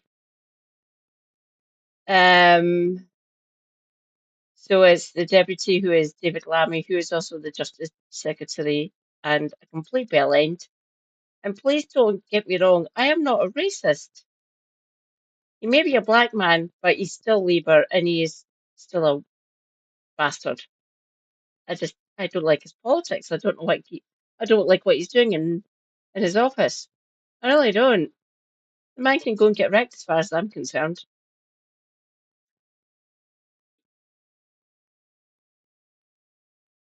I am here with my black brothers and sisters, my comrades. Rejoice. I love you all. Ugh. I hate it when they conflate that I'm actually criticising someone. Oh, you're just a racist because he's a black man. No, I'm criticising him because he's a Labour. He's a horrible politician. I don't like what he's doing while he's been in office. I'm not using my hatred of his politics and his stances to be a racist. I am not. I will use that meme. Oh, I can't be a racist. I've got black friend. I've got black friend. Get wrecked. No, I don't like your politics. Get wrecked. You're a bastard.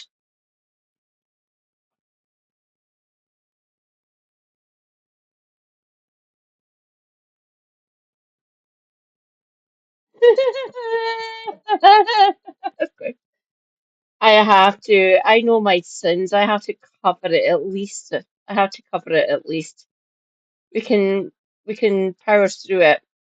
Don't get me wrong. I'll power through all the stupid, pointless, planted questions that Morgan McSweeney scatters about the place.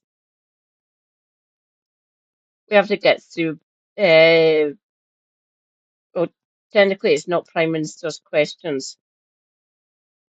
Essentially, the questions are to the office of Prime Minister, even though the Prime Minister isn't actually in the country. Our politics makes sense, apparently.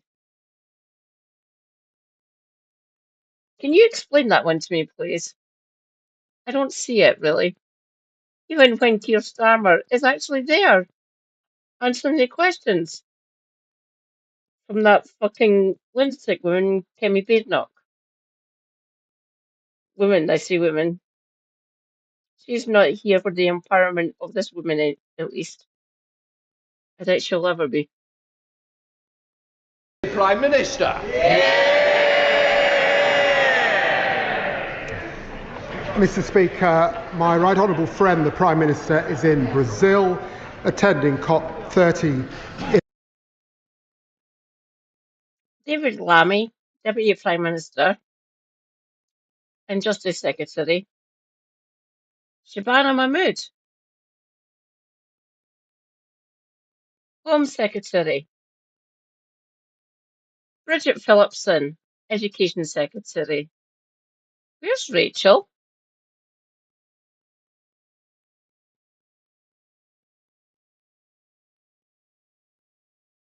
Kemi Badenoch.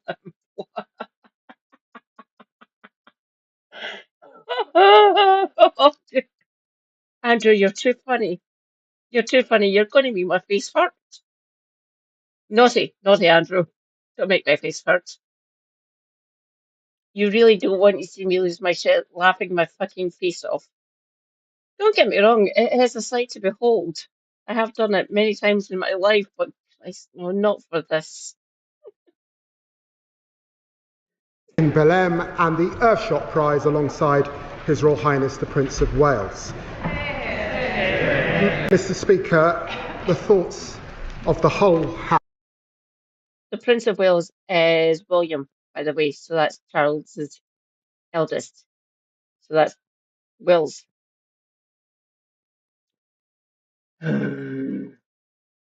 House remain with those affected by the appalling scenes that we saw in Huntingdon and Peterborough, where I spent 7 years. Yeah, it's sitting.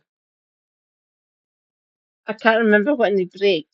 They'll be breaking, right, 26,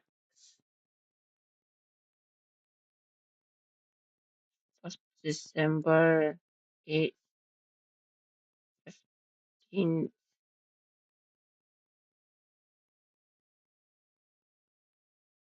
They'll either be breaking for like the festive period on either the 15th or the 22nd of December. So roughly in a month and a half, kind of. It's probably going to be the 15th, so 50 will be Friday the 18th, probably, I think.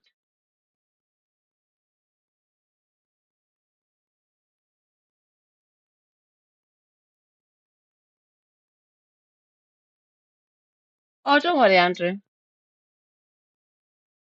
Of my life at school.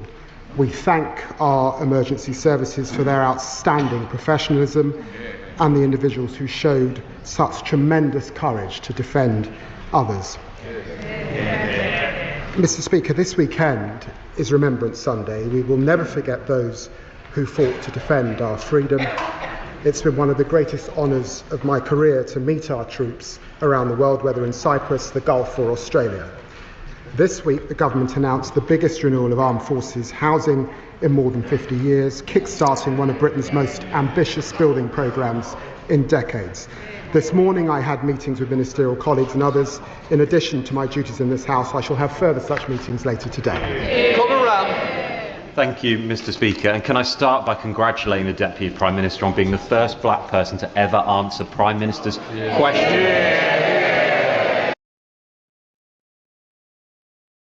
Answered question by Mark McSweeney. I'll pause it every so often and say that if I suspect it's a planted question from that absolute fucking ghoul. He's only a year and a half older than me, by the way, Morgan McSweeney.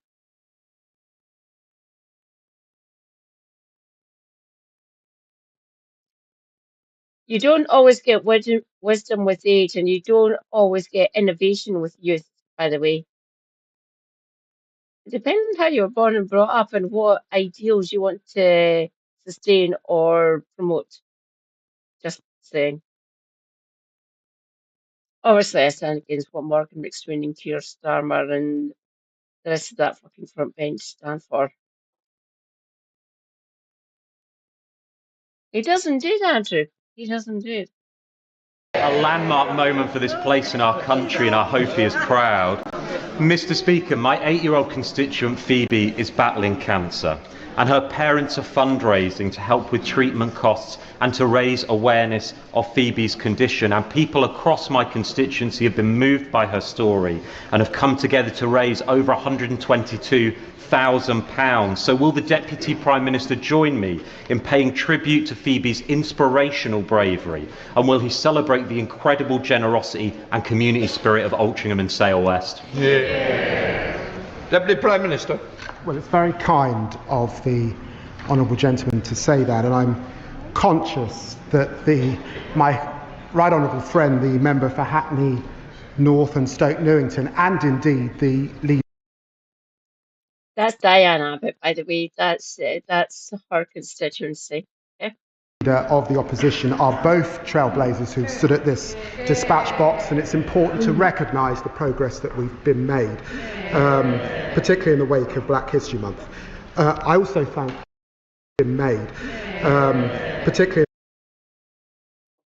Okay, there's Shabana Mahmood again. That's Lisa Nandy. That is the odious little prick.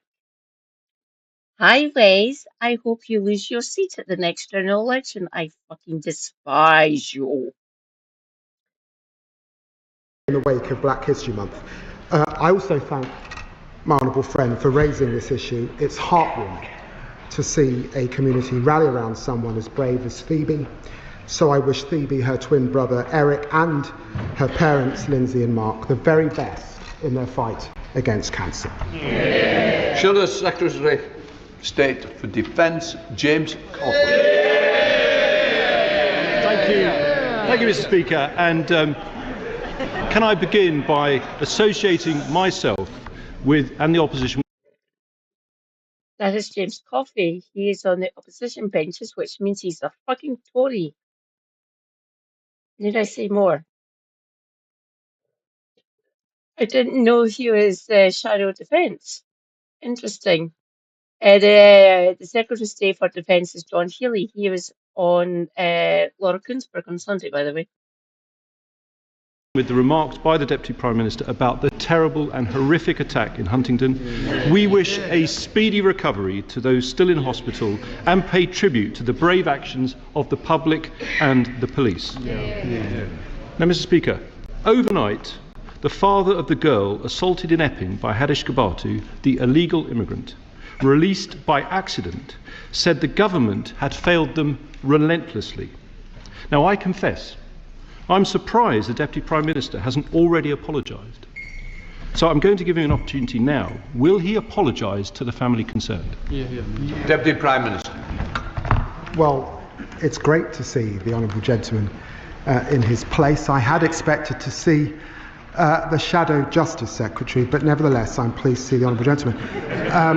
He must have missed the debate because. Oh, by the way, the Shadow Justice Secretary is Robert Jenrick. Robert, where are you? Guess this in comments, please, where that absolute fucking waste of humanity is. At least he's not at the dispatch box. Causing problems somewhere else in society, I guess. Who knows? In the debate, of course, I said sorry for the anxiety caused whilst Kibatu was at large, and I repeat that, and it's hugely important that Dame Lynn Owers now gets to the bottom. Oh, by the way, David Lammy was a lawyer. Yeah, technically, he is still a lawyer, even though he's still a politician and in the cabinet. He has passed the silk, essentially. So when he passed, it was the Queen's Silk, so he's a QC, which means he was a member of the Queen's Council, the Queen's Legal Council, when it was still Lizzie. She is now gone. She is dearly departed. So now it's the King's Silk, so it's KC, King's Council.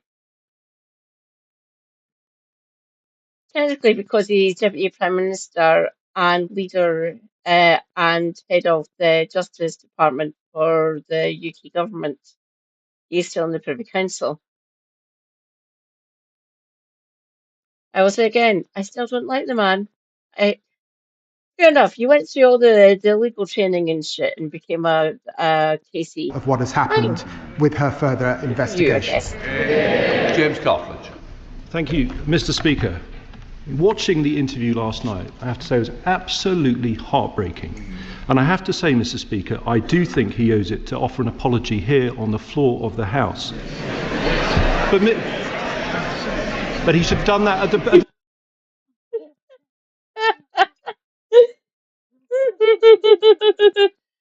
If I could actually get this sinless bastard of mine's telephone that I use for my YouTube chat, I would actually pin that comment, Andrew. I really would.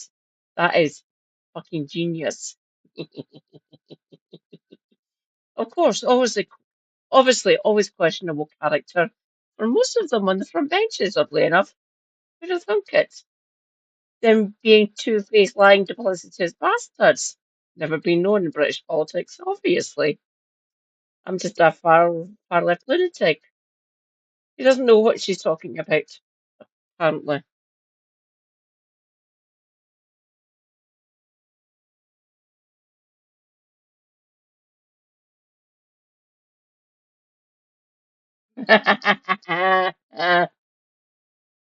the start of his remarks, Mr. Speaker. These are very serious matters, Mr. Speaker, which is why I want to ask him a further very important question. Can he reassure the House that since Kabatu was released, no other asylum-seeking offender has been accidentally let out of prison? Deputy Prime Minister.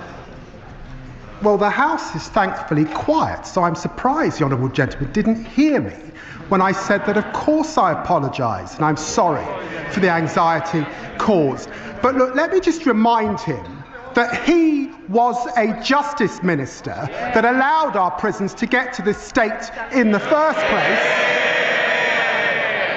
And it's now for us to... Unfortunately, Lammy is correct. Yes, the Tories did let the prison system go to rack and ruin. Funny that.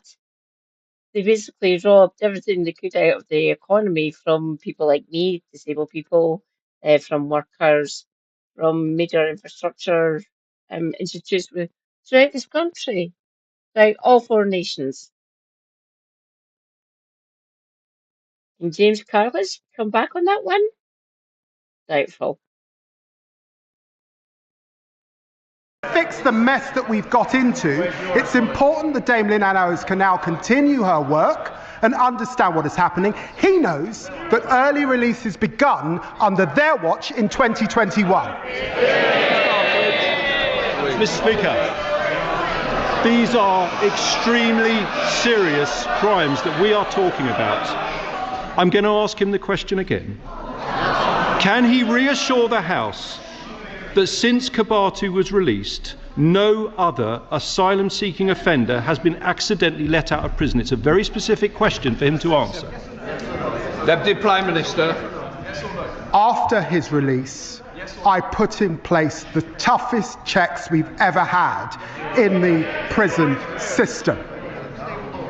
It is important that Lynn Owens is able to get to the bottom of her work. I suspect there'll be more checks and balances we need to do. What we inherited was a complicated system that they set up, letting people out on the sly. That's part of the problem, and we're trying to fix it. Mr. Speaker, he's the Justice Secretary. He's responsible for the justice system. He needs to take responsibility, and I'm asking him a straight question. And I'm going to repeat it once more for the avoidance of doubt, because he didn't answer it twice. He's here to answer questions. Can he reassure the House that since Kabatu was released, no other asylum-seeking offender has been accidentally let out of prison? It's a clear question. Can he give an answer? Deputy Prime Minister. Get a grip, man. I know I'm the Justice Secretary. That's why I'm at the dispatch box, also as Deputy Prime Minister. We know that. I'm not going to pray in aid. Dame Anne Owens is a former Deputy Commissioner in London, head of the NCA. It is for her to get to the bottom of that work. Of course, we know that there have been spikes since 2021 under his watch. When did he come to this House and apologise? Thank you.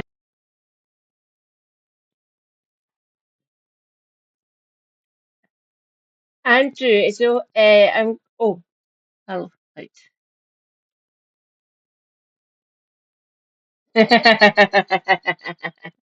I'm sorry, my comrade. Let's just see if we can get through it. I have to punish myself, obviously. I do try to cover PMQs as often as I can. It is a breath of relief not having Keir Starmer and Kimmy Badenoch. In some ways, that is kind of good, but with Lammy and fucking cartilage, dear God. Mr. Speaker, the purpose of government is to take... Oi! Rabble! Shut the fuck up. We have to get through this. We have to hear what all of the ghouls are saying, obviously, so we can denounce all of yous. By the way, this is the usual tenor of PMQs, even though the the PM isn't here for this one, essentially. It's usually like this. I don't like it. I want it changed. Can this one wee lowly Scottish woman change it? Maybe. Depends how angry I get.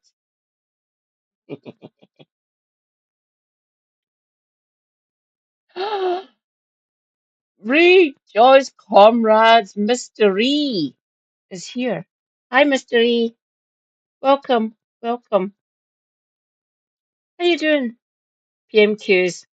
Well, without the PM, it's David Lammy and James. This one's standing at the dispatch box. Fucking myself. That is James Cartledge. And on the other side, for the government benches, we've got David Lammy. Delightful. And also fun. Let's see if we can denounce these bastards. Seem to be proving really easy. Who'd have thunk it? I want to hear both. Quiet. James Carr. Mr. Speaker, it's getting noisier now, so just in case he didn't hear me. That's Reg. He's the Justice Secretary. That's where it's coming from you. The opposition benches are usually the loudest during PMQs. Maybe you should be talking to this of your Tory backbenchers. That might help, actually. You never know. Just tell them to shut the fuck up. That's his comrades. I despise all of them. Can he reassure the House that since... Order. I will have no gestures from the balcony. Let me reassure you, don't gesture to me. It's not a wise decision. This is important. Prime Minister's questions, all our constituents are listening. People...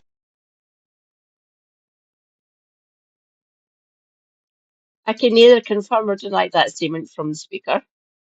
Maybe. Maybe it's aye, maybe it's no. Maybe. Who knows? There's every possibility that at least one person from each constituency, I remind everyone there are 650 constituencies here in the UK, that there is at least one person watching PMQs. Maybe. Who knows?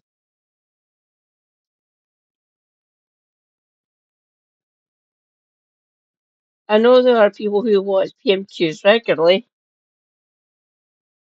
Hi.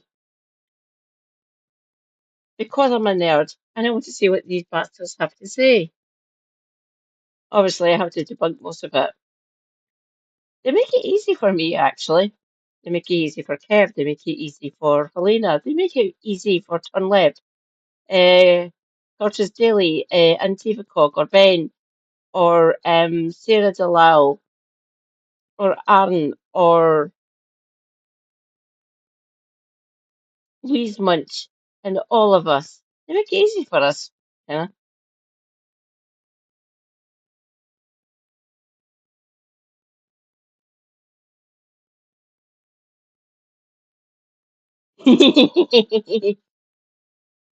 That is good for you. I don't give a fuck if you don't want to use profanities. I will.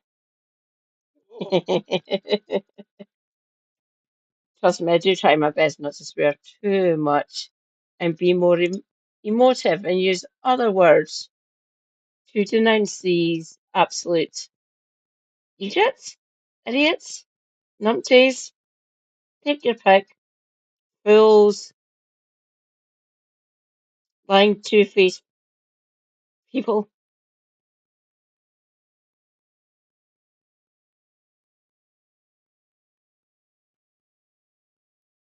Are you not? Oh, no, no worries if you don't want to stick around. Self-care is good care, as always. If you have meds, take the meds.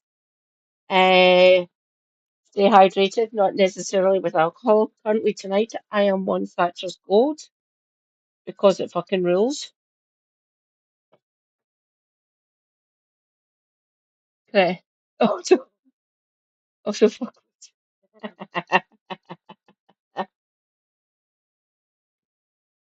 Feel free to stick around, Mr. E. You're more than welcome. for Epping and right across the country want to know the answer, Mr. Speaker. So I'm going to ask him again. He's the Justice Secretary. Can he reassure the House that since Kabatu was released, no other asylum-seeking offender has been accidentally let out of prison? Can he answer the question? Deputy Prime Minister. I've got to tell you, I spent 14 years in opposition and I did a hell of a lot better than he's just done. I have answered the question. Under their watch, prisons were in a mess. Suicides went up. Prison officers cut. 20,000 neighbourhood polices lost. We've deported more in the last year than they deported in the last 5 years. Please, I'm not going to take any lecture from the honourable gentleman. Mr. Jewis and Mr. Stafford, you test my patience each week. Today's not the day to test my patience. We do have quite a bank holiday, so I certainly wouldn't want to be testing it at the moment. James Cartledge. Thank you, Mr. Speaker. The public are extremely concerned about what happened in the Kabatu case. They want to know there won't be a repeat. So I'm putting Citation needed.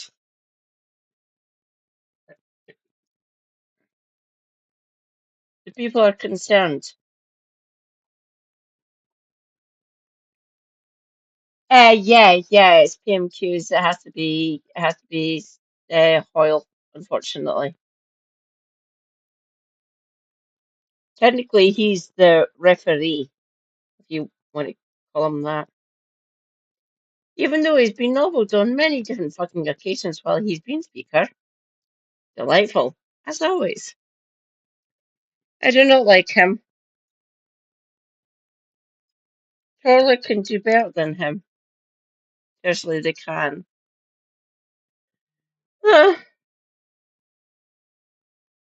to him a very clear question about his responsibilities.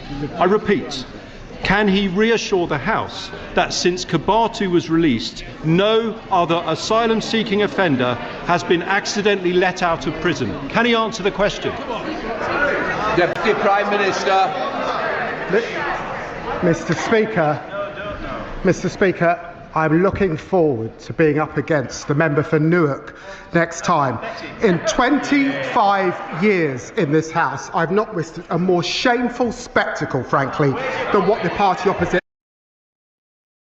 The member for Newark is Robert Jenrick, who is the actual shadow Justice Secretary, who is missing from the chamber for reasons. I don't know what reasons. We'll need to ask Robert. Why is he not in the chamber? I'm curious, really. Where the fuck is he?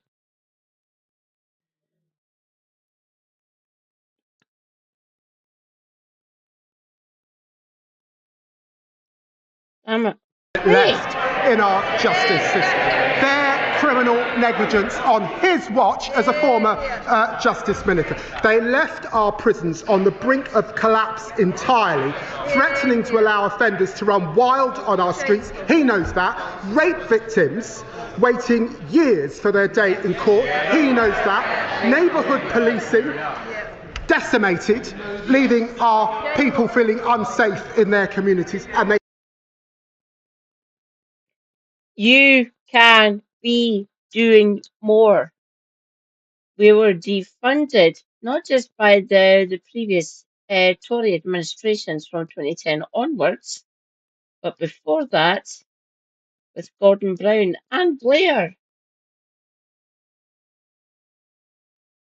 You could have been funding the legal system better than you had been for the last 27 fucking years.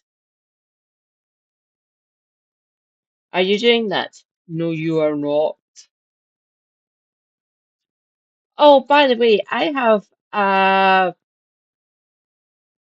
will not say what really a family member who is a procurator fiscal, which is basically a Scottish prosecutor. I have asked them what needs to be done. Money. That's it. Money. better funding. We've got all the talent. Trust me, we've got all the talent up here in Scotland and down in England and Wales and Northern Ireland. And in Ireland itself, the Republic of Ireland, they are talking about. We have all the talent. We just need the money to actually make this legal system what it should be. Chances. Ah! They literally said, ha to me. Thank you, my darling. Chances. Maybe. Huh.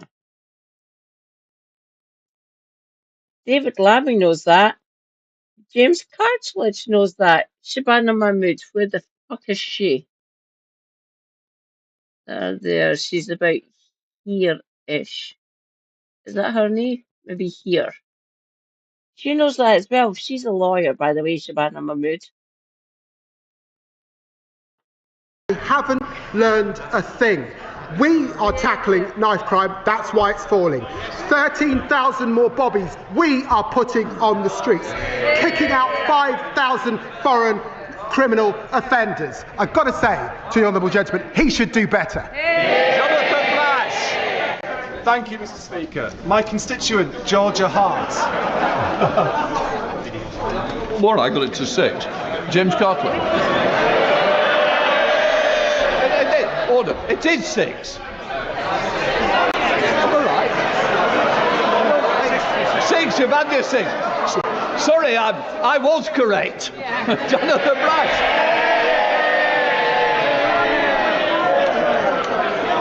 Mr. Speaker. I'll quickly explain that. The leader of the opposition, Prime Minister's questions, the Prime Minister or his a designated official, someone from the cabinet usually, always someone from the cabinet. If the Prime Minister isn't in the chamber or in the country or even on the fucking continent, which Keir Starmer isn't, he's over in Brazil for COP30. It is 6 questions that the leader of the opposition gets. It's called the loyal opposition for reasons. So the leader of the opposition party gets 6 questions. He did get 6 questions. I counted them. He did get 6. Lindsay Hoyle was thinking, did I do wrong? Did he only get 5? No, he got 6. Sir Lindsay Hoyle. He did get 6. Trust me, I was watching for all of them. And that does happen sometimes. Very rare. Because the speaker's usually on point.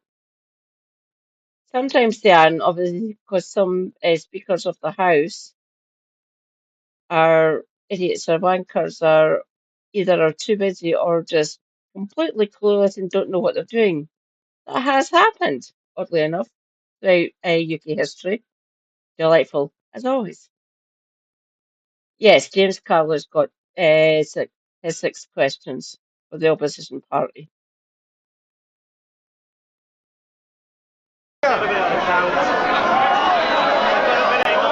Order! Jonathan Brash. Mr. Speaker, my constituent, Georgia Hart, was just 15 years old when she was diagnosed with Friedreich's ataxia, a cruel and degenerative condition that slowly robs a person of their mobility and independence. Since then, her courageous parents have battled day in and day out to raise awareness and money to get her the treatment she needs. There is now a drug, omaveloxolone, which has been proven to slow the progression of the disease. Yet despite this, it's been stalled by NICE, partly because the number of patients affected is judged to be above the limit for ultra-rare conditions. Georgia and those like her are being failed not because the science isn't there, not because the treatment isn't there, but because simply the numbers do not add up. Does the Deputy Prime Minister agree? We cannot allow bureaucracy to stand in the way of life-changing treatment, and will he commit to ensuring that I, along with Ataxia UK, can meet the relevant minister at the earliest opportunity so that Georgia and her families do not lose more precious time? Deputy Prime Minister. Well, Mr. Speaker, like the honourable member for Braintree, it doesn't seem that the spokesman can count.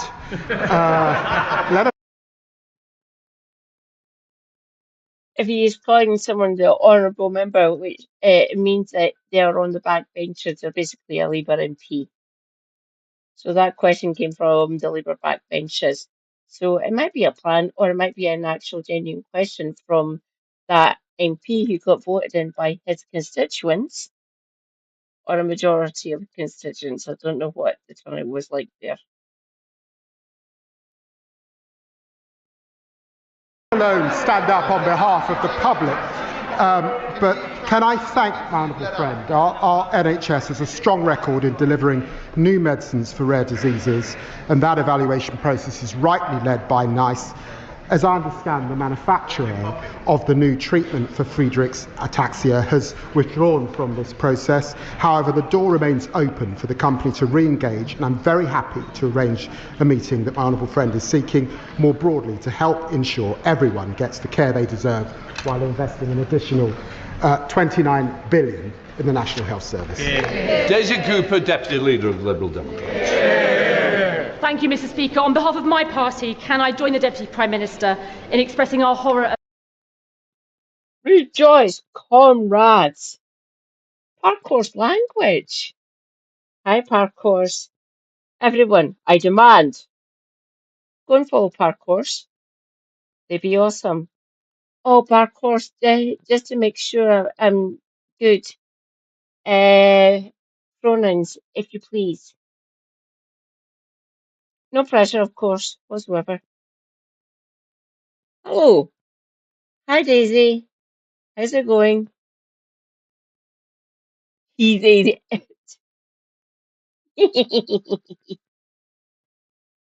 Oh, by the way, I'm easy. I'm a basic bitch. I'm she, her, by the way. Hello. I be woman.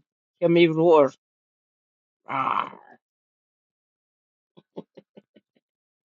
This is Daisy Cooper. She's the Liberal Democrats for the United Kingdom.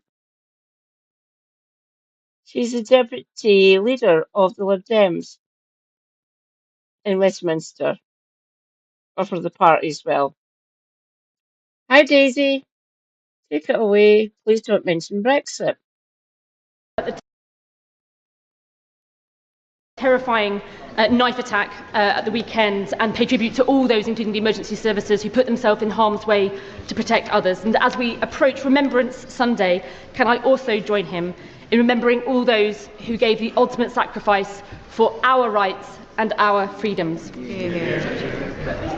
Those rights and freedoms are now under threat in a way that we have not seen since the Second World War. Putin is waging war on our continent and interfering in democracies across Europe. The Chinese government is waging espionage against this House, and Elon Musk is inciting violence on our streets. To date, the government has failed to heed our call. Praise be the original mod.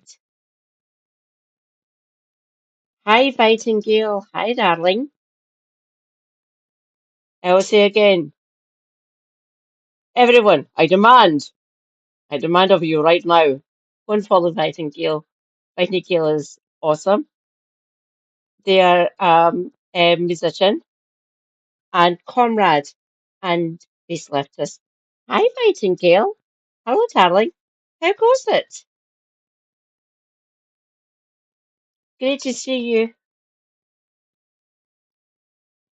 Prime Minister's questions, even though it isn't the Prime Minister, he's in Brazil for COP30. I hope Keir Starmer is having fun. As far as I'm concerned, he can stay in Brazil. He might actually get an education. You never know. Huh. How you been doing, Vitingale? For a new inquiry into Russian meddling, failed to place China on the enhanced tier of country threats, and failed to launch an MI5 investigation into the threat. That was a mixture of Gordon Brown and the subsequent Tory governments and the last government that was in charge. And while you were in coalition with the government from 2010 to 2015, Daisy, you weren't actually an MP then during those years. You came in 2017.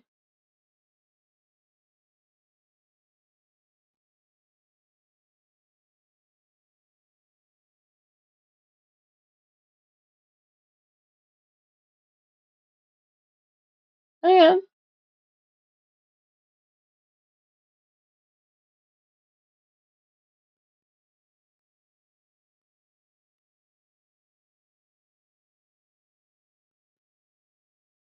Ah. Carry on, comrades, carry on. Posed by Elon Musk. So can I ask the Deputy Prime Minister, what will it take for the government to act and protect our democracy? Deputy Prime Minister. Well, I'm very grateful to the Honourable Lady. Can I just remind her, as Foreign Secretary, I stood at this dispatch box and I spoke to the China audit that we said we would do in coming into government, and we did that. I did it on the same day that we published our national security strategy, and of course my defence colleague has also published the Strategic Defence Review. She looks across all three of those documents. They set this country in the best place possible to face down the threats that she rightly refers to. Daisy Cooper. Thank you, Mr. Speaker. I hope the Deputy Prime Minister in his new role will consider our calls again.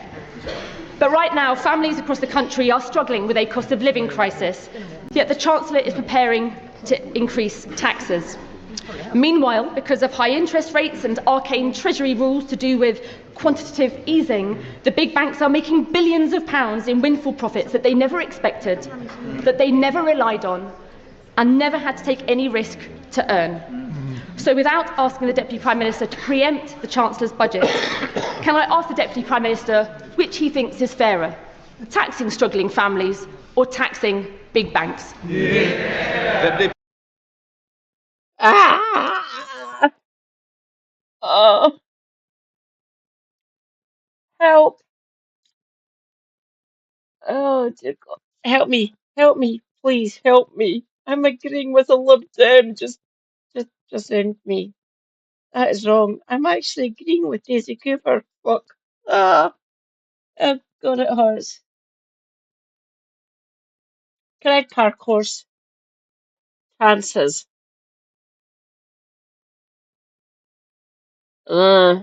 Yeah. Mm. Don't make me agree with a Lib Dem. God, it fucking hurts. Tax will not work. Thank you. Run over. At some point, I will get to have a TED talk before I die. Any luck. Please promote me. Prime Minister. Well, she knows. We've got 80 years of convention, and it is for the Chancellor of the Exchequer to present her budget later on this month. But can I just say gently to her, it is under her government, in which they were in coalition with the Conservatives, that we saw austerity right across our country, and she will know that there are major parties proposing austerity again, and I know that the Chancellor will do everything she can to continue, as she set out yesterday, to invest in our NHS and our public services. Tristan Osborne. Thank you very much. Time will tell, really. We'll find out, obviously, Wednesday, the 26th of November, if anyone outside of the UK would like to see this individual, lose their mind and start yelling at the Chancellor of the Exchequer. I usually do that anyway, but fuck it, I might go turbo stream for that one.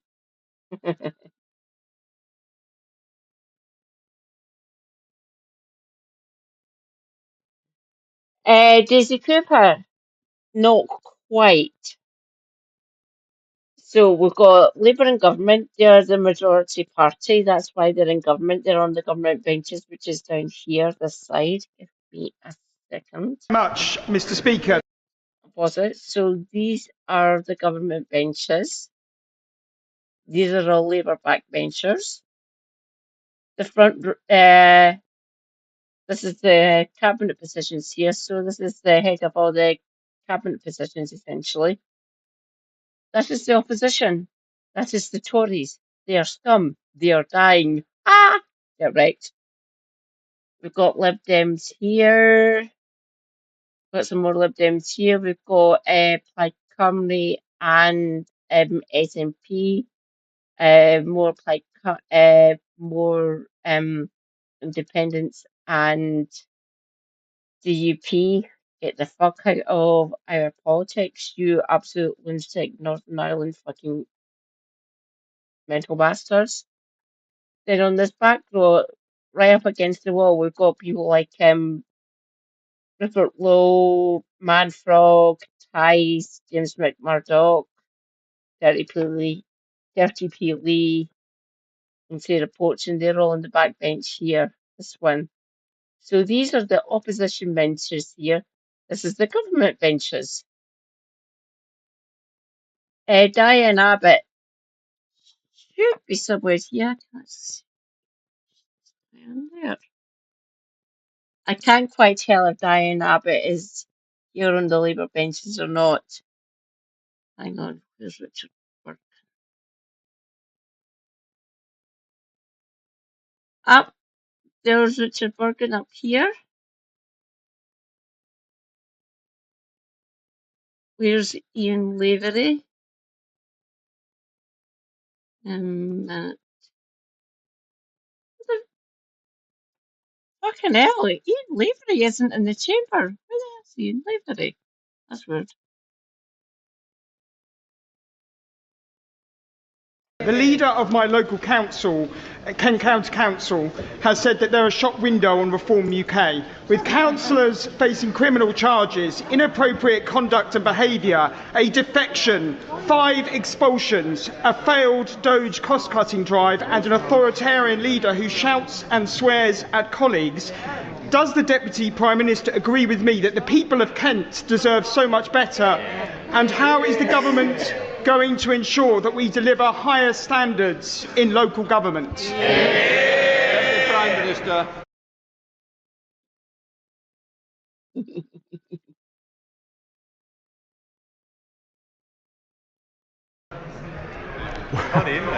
I see the honourable member for Clacton in his seat. Oh look, the honourable member for Clacton. That is Manfrog. I try not to use his name at the best of times, but since he's actually sitting in the chamber, this is Nigel Farage, leader from UK, and an absolute fucking bastard, an absolute fucking wanker. Nigel, get wrecked. Fuck off. That is Lee Anderson, the MP for Ashfield. He is from UK as well. He's a dickhead. This is Richard Tice. Hello, Richard. He is a landlord, mostly corporate, oddly enough. So, business type buildings that he leases out to different people who want to rent his buildings and things of that nature.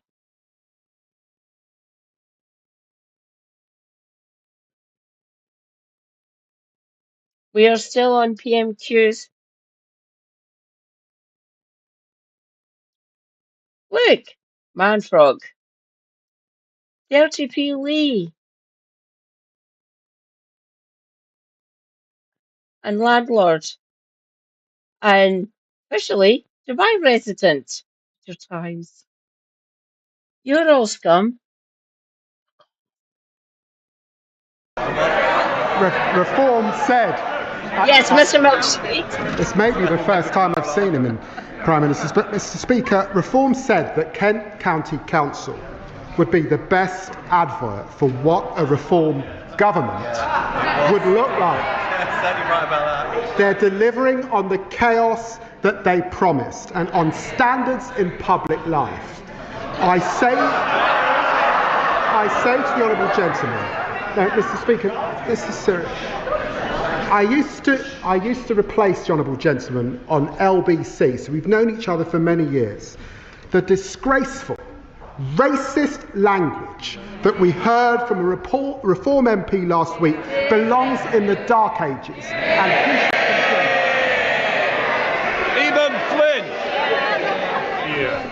It feels like it comes around quicker every year, Mr. Speaker. I'm going back. I'm going back. I'm going back a few seconds. Praise be, rejoice for the rolled R's.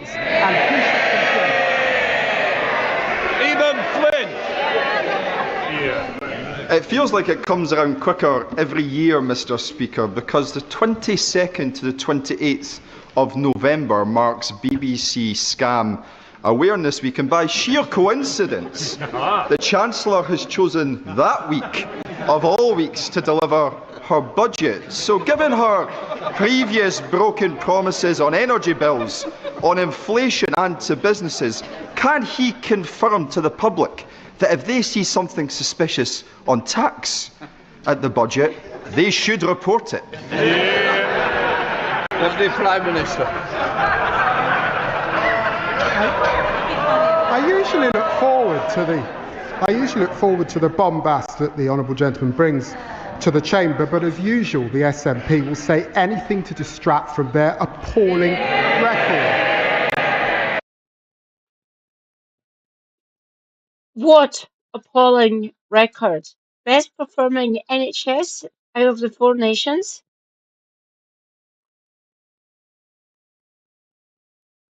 Better welfare for child and working class families. Better disability benefits, including people like me, who now have their full award because the Department of Work and Pensions, especially when I was getting my PIP, was absolutely fucking dog shite. Publicly owned water, publicly owned travel within certain cities and certain districts here in Scotland. Better energy management, even though you won't allow us to actually make it fully renewable and put it on the fucking grid, you bastards. Get wrecked. I hate all of yous. We are doing better up here, despite all the fucking bollocks we have to deal with coming out of Westminster. David Lammy, get wrecked. In the week where Scotland's Health Secretary had to apologise for the state of the health service on their watch, he could have... It is still better than what is happening in England. David, how many times do we have to tell you this? It is still functioning better, even though you've been trying to defund us for the last 26 fucking years. We are still doing better than you with less reduced money because the coalition still fucking happened. Ugh. I hate these bastards, I really fucking do. Ugh. we are still doing better with even reduced funding. If you give us our full funding, which you won't fucking do because you are fucking terrified of us actually living in decent comfort and aid. So no, I will not listen to you about this one. I won't. Mention I always that carry in on his listening to question. this. We will see what is in the budget later on this month. Charlotte Little. Thank you, Mr. Speaker. I know the thoughts of the whole House will be with everyone affected by the Huntingdon attack, and we should praise the actions of the train's driver, Andrew Johnson, and the heroic guard, Sami Zatouni. In my mind, a worthy candidate for consideration for the George Cross, as we wish him well in his continued recovery. Andrew Johnson told ITV News he was, quote, just doing his job. Will the Deputy Prime Minister take this opportunity from the dispatch box to recognise the importance of our railway crews, drivers and station staff and the vital role they play in keeping us all safe, from averting suicides on the rail network to dealing with antisocial behaviour and emergencies like we've seen this week? Deputy Prime Minister. Well, I'm very grateful to my honourable friend. The actions of the driver, Andrew Johnson, and the train staff member, Zamir Zatouni, were nothing less than heroic. And I'm sure that the whole House would agree that some form of recognition is absolutely deserved. Our country is defined by these people working on the front line, caring for and supporting the public every single day. I'm proud to be part of a government that's fighting for them, increasing their pay, tackling the cost of living crisis and fixing the public services that we rely on. Bob Blackman. Thank you, Mr. Speaker. And on Sunday and on Tuesday, we will honour those that made the ultimate sacrifice from not only this country, but across the Commonwealth. Which is why I wear not only the poppy, but the marigold to honour the Commonwealth troops that gave their lives. But next Sunday, the week on Sunday, will be the parade at the Cenotaph by the Association of Jewish Ex-Servicemen and Women, where Jewish people come together. Veterans, men, women and children will parade with the medals that their forefathers won during World War II and the Great War and other conflicts. So it will be particularly apposite to this year, with anti-Semitism on the rise, that a senior cabinet minister comes to that parade and lays a wreath on behalf of this House and the whole country to remember the Jewish people that gave their lives for this country so we could all be free. Deputy Prime Minister. I'm very grateful to the honourable member for his question. I bought a new suit this morning because my godmother said she would be watching. But his question brings to mind the West Indies Regiment and their contribution in 2 world wars. And I'm very grateful to the Honourable Member for Sunderland South for ensuring that despite wearing a new suit, I've managed to put my poppy on. We wear the poppy to remember all those who fought and died for this country. They represented every... Quick aside, I am wearing the red poppy. I bought this from a local artisan, a local jewellery historian, and someone who actually makes jewellery. I've got more of hers. They're in my jewellery box, just at my knee. Trying to find a white poppy is incredibly difficult, unfortunately. I wear the red poppy just to show my comradeship. My younger sister's partner did serve. He was part of the REMI, which is they're all engineers and mechanical corps for the British Army, essentially. And he was in the cavalry as well. He basically he was part of a tank regiment as well. Would you be okay if I wore a white Walk of life, poppy? every race and every Katie, wear a white poppy if you want. I wear a white poppy every second year. You've only got the red one. Keep on wearing your red poppy, even though I know that you support both wings of that. And I do. I feel for all the soldiers who have ever fought throughout history for the United Kingdom or England or Scotland, whatever geographical region you live in or abide by or support, and all those sort of connections you have built up in your either family, private life, or in your social life as well. I'm here for everyone. I do actually love this necklace. This is really beautiful. The actual necklace itself, she charged £5 for it for anyone who wants to buy it. I didn't give her £5. I gave her 20. She took what she excluded her labour essentially in it. You have that. It's backed on silver and it's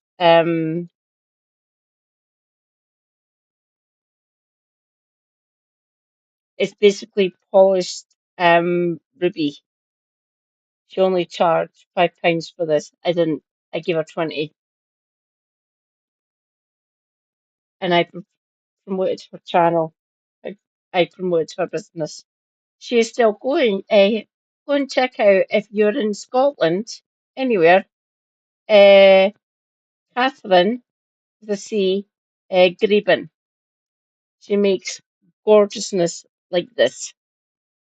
I do actually love it. It's really quite beautiful.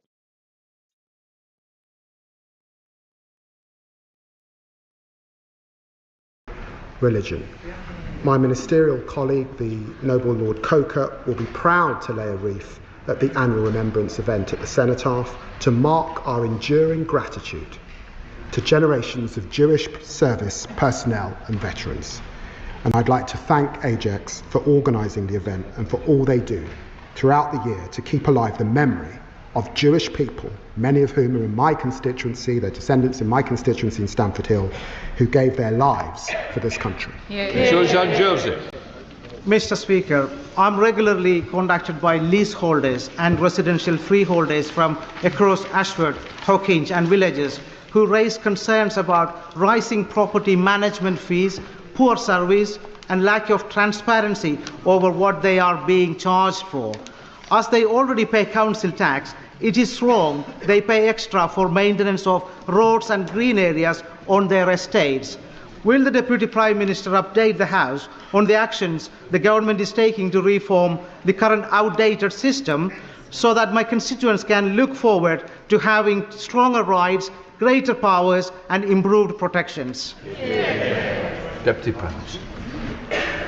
Well, Mr. Speaker, for millions of leaseholders, the dream of home ownership has fallen woefully short of what was promised. Parkour's language is lurking in the void. Take care, Parkours. Watch out for the tardigrades. You're more than welcome to come back when you're finished doing what you are doing, no matter what it is.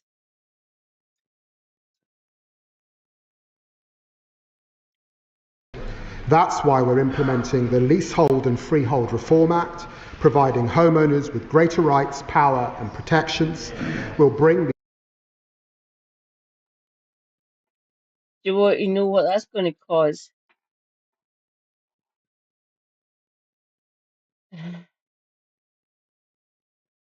The name of your party is Labour.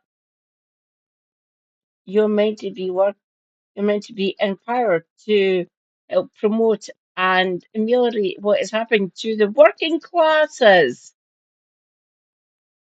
Are they? No, they're not. David Lammy, you could be doing more, by the way. You could be, honestly. Will he? Doubtful. The injustice of fleasehold to an end, protecting people from unfair costs. And as he knows, my honourable friend for Greenwich is going to meet the director of First Port to address serious concerns over their performance. Pete Wishart. Thank you very much, Mr. Speaker. On Monday at the dispatch box, the Defence Secretary said the Scottish Government were a threat to national security. A charge repeated this morning by the Scottish Secretary. What he, in effect, was saying is that a democratically elected government, elected by 1.3 million... Frisbee! Pete Wishart. This is my MP from my home city, my hometown of Perth. Hi, Pete. I demand all of yous bow down and praise Pete Wishart.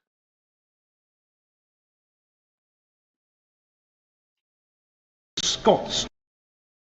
I'll go back. The Scottish Government were a threat...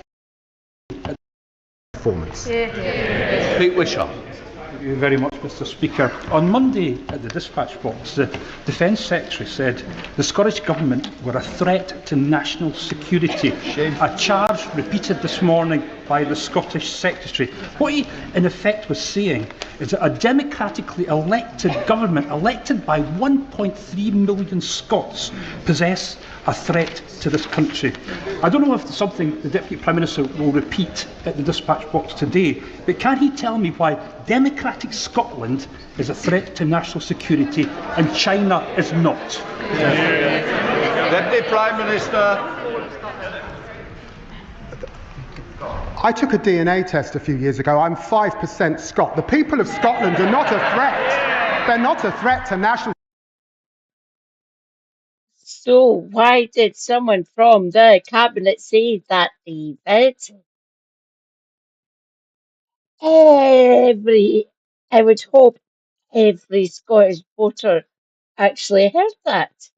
I really do. And if they didn't, I'm here to promote it.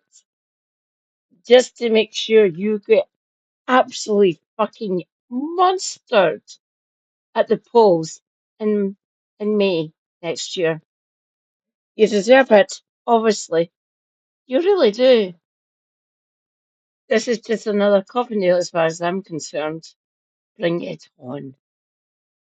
Security, it's the SNP, and they decide to get rid of nuclear deterrence as a threat to national security. You should hide his head in shame. Thank you, Mr. Speaker. It is at this time of year that many of us think of those who have served their country and continue to do so.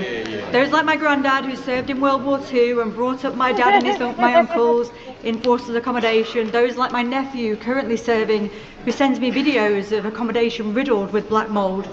So would the Deputy Speaker, the Deputy Prime Minister welcome with me the new Defence Housing Strategy announced this week, which will guarantee the end of the scandal of unfit forces accommodation? And will he guarantee to my...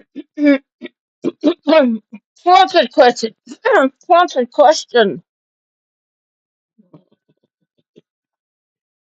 Morgan McSweeney, you're getting a bit lax. Do you want to come up with something better so I can still debunk it? Bring it on. residents in Stafford, Eccleshall in the villages, the 500 plus military families, that they will finally have accommodation fit for them. Prime Minister.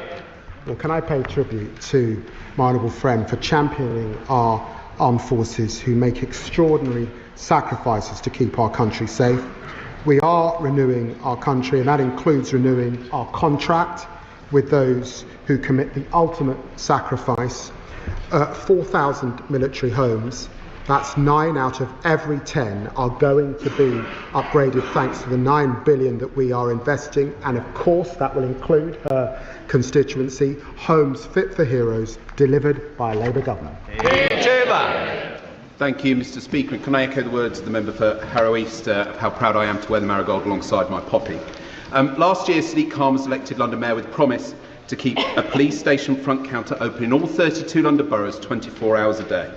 Labour have just broken that promise to Londoners, as only 2 will remain. This year, the Met Police has 1,419 fewer police officers and staff, fewer people working hard to keep Londoners and our visitors safe. And in Sutton and Cheam, we've just had our High Street police team cut from 11 to just 4 officers, inevitably leaving my constituents less safe. So does the Deputy Prime Minister agree with the Liberal Democrats and Sir Mark Rowley that a shrinking Met Police force compromises their ability to keep Londoners safe? Deputy Prime Minister.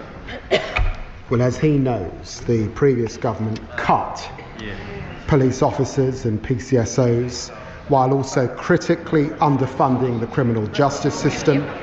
We're acting in London, funding the Met, Mr. Speaker.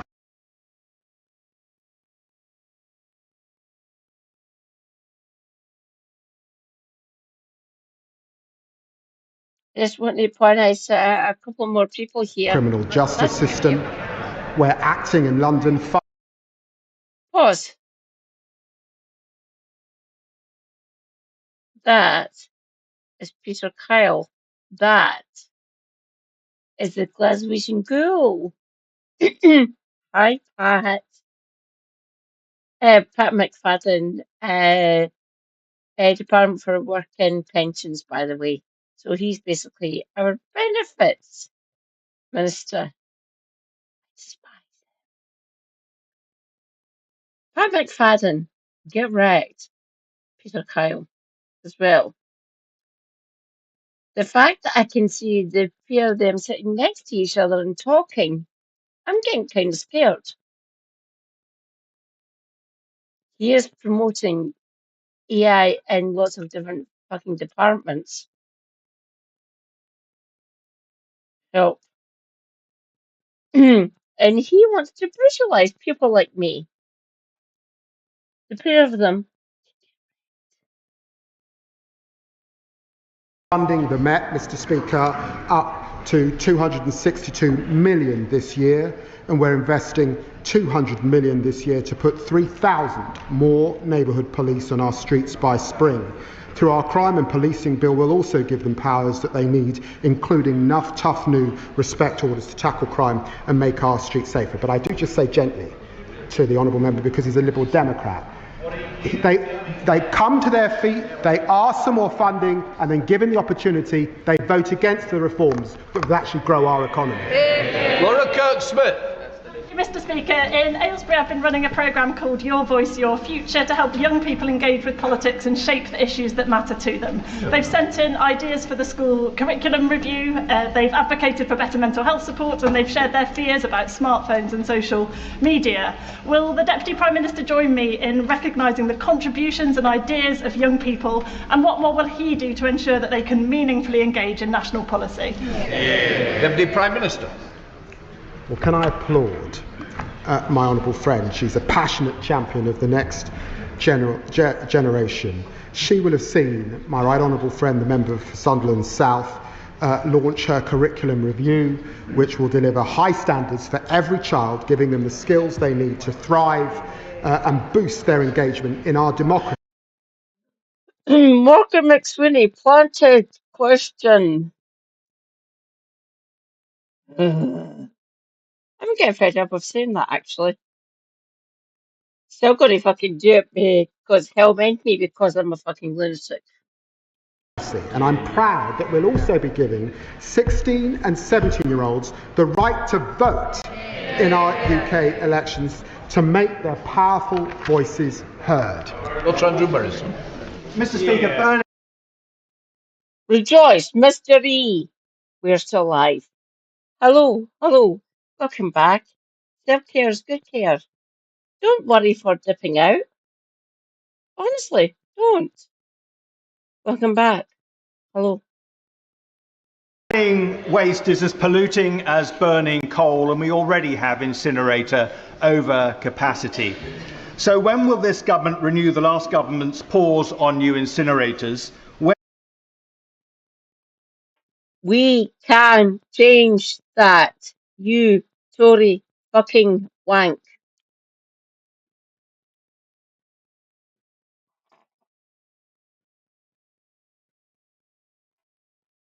How many times am I going to have to deal with these fucking bastards? I'm getting really fed up. I will carry on for all my sins, obviously, but here's another question. Seriously. It might be worth your while, who knows?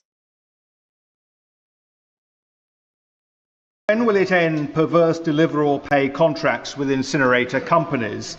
And when will it deliver an incineration tax, like the landfill tax, to encourage waste reduction, reuse and recycling? Deputy Prime Minister. The Honourable Gentleman is very experienced. He knows that our country's future on energy is in renewables. That's why we're investing in renewables, and he should listen carefully to what the... You're not investing enough. You're not investing enough, okay? You could be doing more onshore or offshore. There's places down in England and parts of Wales and the Wales-England border where you could be doing more hydro. You're not doing that. You could be making use of our barren landscape at the north of us. You could be doing tidal. You could be doing onshore and offshore energy generation. We're already doing that. You still insist on charging us to get it onto a fucking grid because you're fucking either clueless bastards or literally want to punish Scotland for voting the way we vote. Pick one. Both of them make you look like either fucking idiots or absolute fucking corrupt bastards. Pick one. That's the only options that are left open to you now. Will you hear me? Maybe I, maybe no. Who knows? On the current tack, they are not listening to people like me, unfortunately. If I need to get fucking loud, I will. Do more fucking renewables. Honourable Prime Minister has got to say when he gets to COP. The Chancellor will have heard his observation in terms of further taxes. He's got to wait until the end of the month to see what happens. Adam Thompson. Thank you, Mr. Speaker. Since this government has massively boosted the national minimum wage for young people, my constituents in Erewash earn far more than the £3.40 an hour.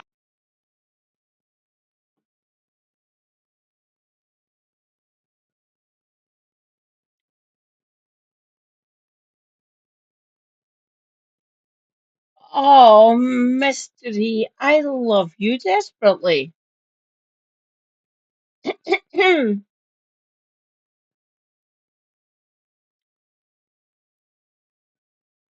These bastards aren't listening to us. They might hear us. With any fucking luck, they are hearing now. Will they recognise what we're saying? Maybe it's I, maybe it's not. I know they're not listening conclusively. I know that. They're not. It might change. Who knows?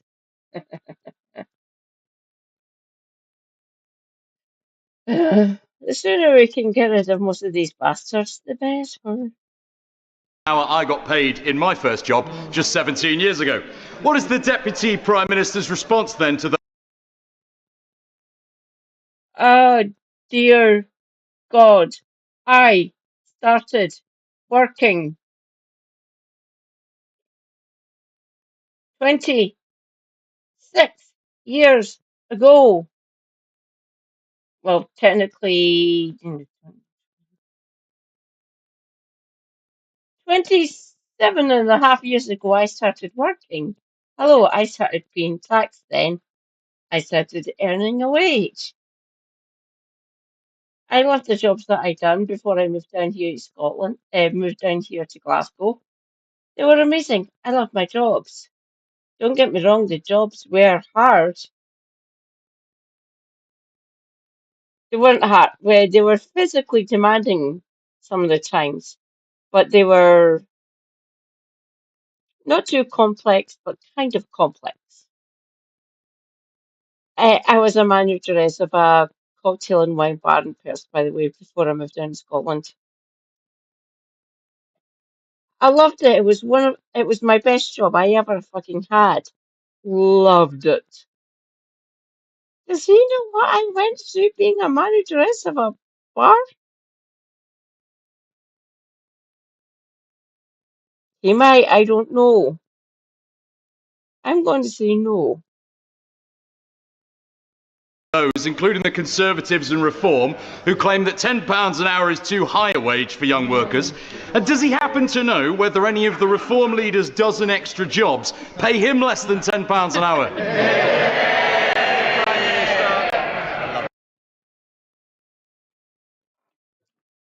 I will start it the minute I will be back momentarily. Oh, God.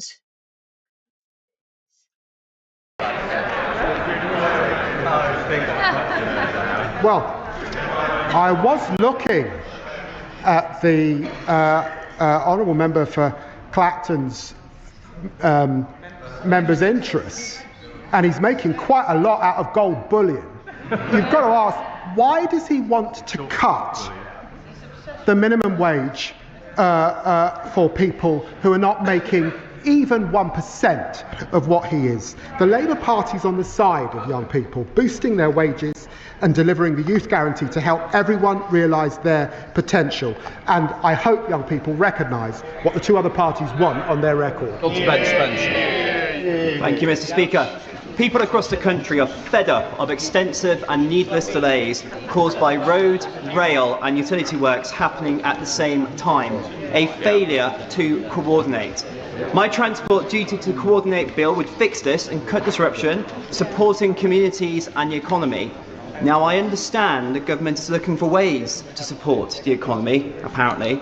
Would he pass on my proposal to the Chancellor and back my bill? Deputy Prime Minister. I'll certainly pass them on to the Chancellor.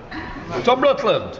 Thank you, Mr. Speaker. Seeing a dentist is crucial not just for people's dental health, but also for their broader health and well-being. But access to NHS dentistry has been a growing problem for a number of years. And in my constituency of East Worthing and Shoreham, only 2 out of 10 dentists are taking on new adult NHS patients, and the number is the same for children. So can the Deputy Prime Minister set out what this government is doing to improve access to NHS dentistry and to put a healthy smile on my constituents' faces? Deputy Prime Minister. My honourable friend is right to raise this issue. It's an important issue up and down the country. We're taking action to address the appalling inheritance received by rolling out extra urgent and emergency appointments across the country.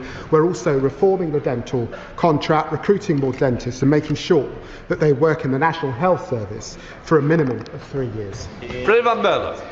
Mr. Speaker, the inclusion of Oxford University Hospital Trust in the rapid review of maternity and neonatal services is welcome, and reports today in the New Statesman and Channel 4 speak to failures at that trust.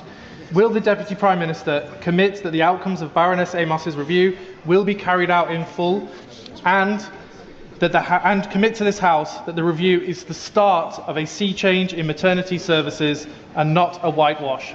Deputy Prime Minister. Baroness Amos is a dear friend of mine, and I know that the Health Secretary is considering her recommendations. Janet Davey. Thank you, Mr. Speaker. Mr. Speaker, we have seen Hurricane Melissa devastate Jamaica and leave the country in crisis. The Imperial College Storm Model states that the hurricane was unlikely without climate change. Now, I know that Prime Minister is at COP30 representing the UK against climate change, but I asked my right honourable good friend, the Deputy Prime Minister, if he will ensure that the UK leads the way on preventing climate change. Deputy Prime Minister, you're right. Well, I'm deeply saddened by the loss of life and the scenes of devastation in the great country of Jamaica. And like the honourable member, I have relatives in Jamaica, and I thank and commend my honourable friend for her personal fundraising efforts. The Prime Minister and the Foreign Secretary have been in touch with their counterparts to offer our full support, with 7.5 million of aid funding already mobilised. We've chartered flights from Jamaica for British nationals who are unable to fly home commercially.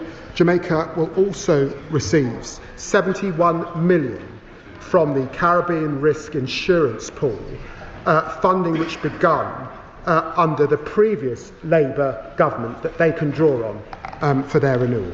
Rishi Sunak. Mr. Speaker, can I thank the Deputy Prime Minister for joining me at a recent event in Parliament to support the work of Prostate Cancer Research, a charity where I am an ambassador. He and I both believe that introducing a targeted national screening programme for prostate cancer is the right thing to do and would save lives. So does he also agree that the recent compelling results of the 162,000 patient European trial support this case, and that this evidence, alongside data from Prostate Cancer Research and others, should be given significant weight by the UK's National Screening Committee? Deputy Prime Minister. Well, can I thank the right honourable member. Too many of us will sadly know someone affected by prostate cancer.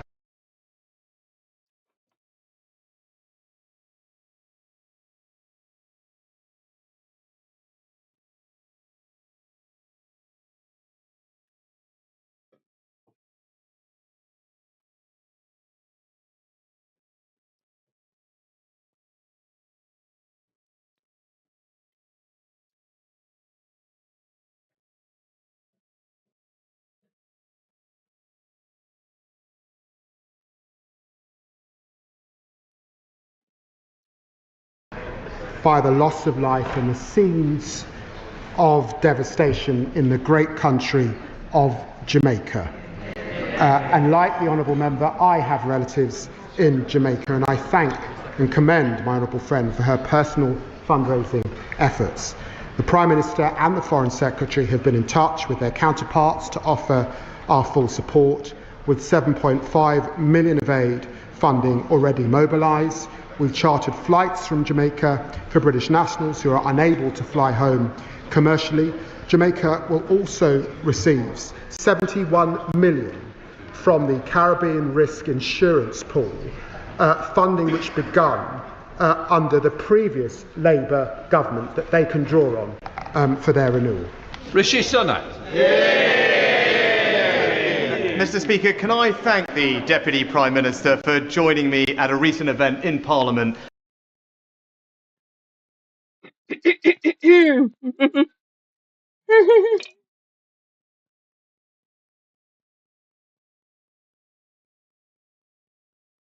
Yes. Yes, he's still in the country, Andrew, apparently. He's still in the chamber.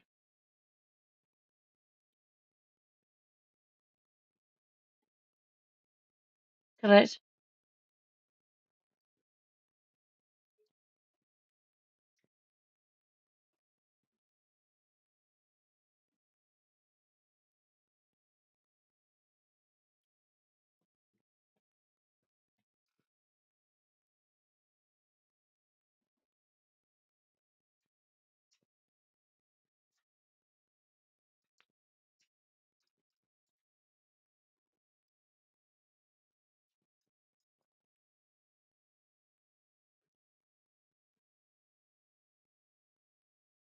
Oh, by the way, this is the former Prime Minister. This is Rishi Sunak, Rishi Sunak, MP for Richmond, which is in the East Riding of Yorkshire, so North East England, essentially. To support the work of Prostate Cancer Research, a charity where I am an ambassador. He and I both believe that introducing a targeted national screening programme for prostate cancer is the right thing to do and would save lives. So does he also agree that the recent compelling results of the 162,000 patient European trial support this case, and that this evidence, alongside data from Prostate Cancer Research and others, should be given significant weight by the UK's National Screening Committee? Deputy Prime Minister. Well, can I thank the right honourable member. Too many of us will sadly know someone affected by prostate cancer, and I have too many members of my family that are living currently with prostate cancer, which is why I'm very proud to co-chair the prostate cancer research event this year and last year with him, and I share his determination to boost research, speed up treatment and deliver better care. Now, he knows I'm biased, but these are rightly decisions for the Health Secretary. The UK National Screening Committee is reviewing the latest evidence of prostate screening and considering whether any changes should be made to save lives. We've invested 42 million jointly with prostate. Jenny Riddle Carpenter. Thank you, Mr. Speaker. Over the past 15 years, there have been 170 cases of matricide, and in 2022, more women were killed by their sons than by strangers. Child-to-parent abuse is often linked to complex mental health, and earlier this year, I met with Laura and Ian, who are doing all they can to support their son with his rehabilitation after serving time in prison. Mr. Speaker, they are living in constant fear of physical harm from their son, who they love and adore. Will the Deputy Prime Minister support me in meeting the relevant minister to discuss the effects of child-to-parent abuse? Deputy Prime Minister. Matricide is a horrific crime, and we're committed to tackling it. Our VORG strategy will set out how we will halve violence against women, including domestic abuse, over the next decade, and of course I'll arrange for the Minister to meet with her. Final question, Martin Vickers. Mr. Speaker, Lindsey Oil Refinery in my constituency is under threat of closure with the loss of hundreds of jobs. A number of expressions of interest have been shown in taking over the whole site. If one of those passes the... Rejoice, comrades. Talk now is in the chat. I talk now. Welcome, welcome. Based Puerto Rican comrade. Hi. Welcome in. test of due diligence, could the Deputy Prime Minister give an assurance that the government will back the project and allow the continuation of operations at the refinery? Deputy Prime Minister. I can't give him that assurance from the dispatch box, but I will of course ensure that the relevant minister meets with him. A point of order, is it to correct the number of questions that I was right and you were wrong? I hope you're not going for a job at the Treasury. Come on then, James Cameron. It's on a serious issue, I think, Mr. Speaker, just to be clear. The Telegraph are reporting that a police manhunt has been launched for a second asylum seeker mistakenly freed from prison. The question is, Mr. Speaker, can you advise me on how I can ask the Justice Secretary whether he was aware of this when I asked him about it repeatedly in Prime Minister's question? You want to? No. You put it on the record. Right, let's just move on. Front bench change over.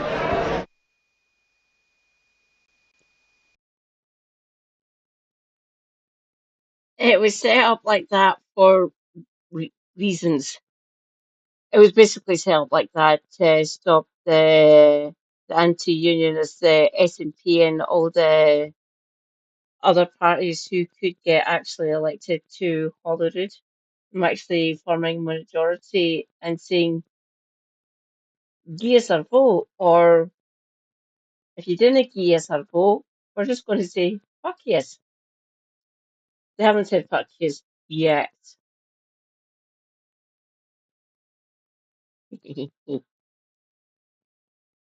I don't know. Welcome.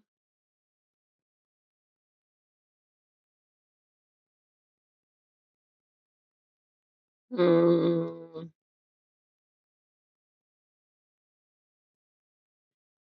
Sorry, Kev. We need to see some of these memes. I own it, Kev's.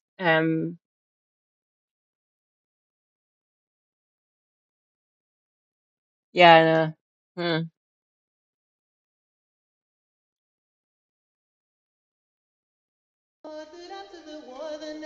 History books, they tell of their defeat in 45. They all gave this life. It was, yeah, wasn't it, Andrew?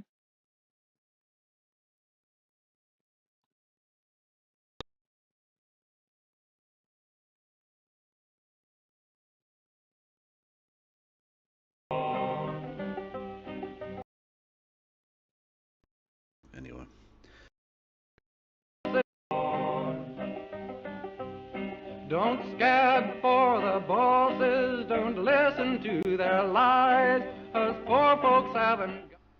Hello there, hello there, hello there, everybody. How the devil are we all? I am sick as fuck. So you have to be super nice to me, okay? Those are the rules. When somebody is sick, you have to be nice, because there's anyway.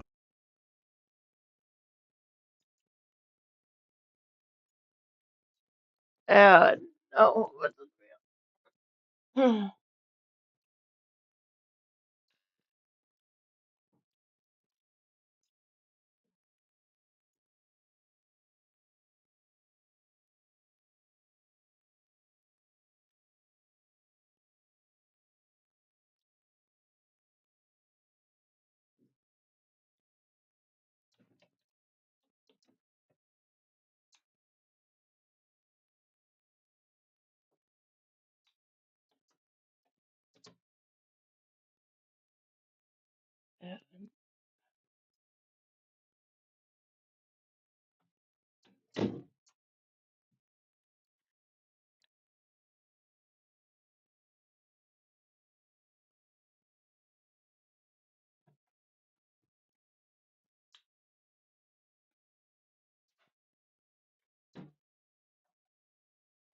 Did I leave my e-cig in there?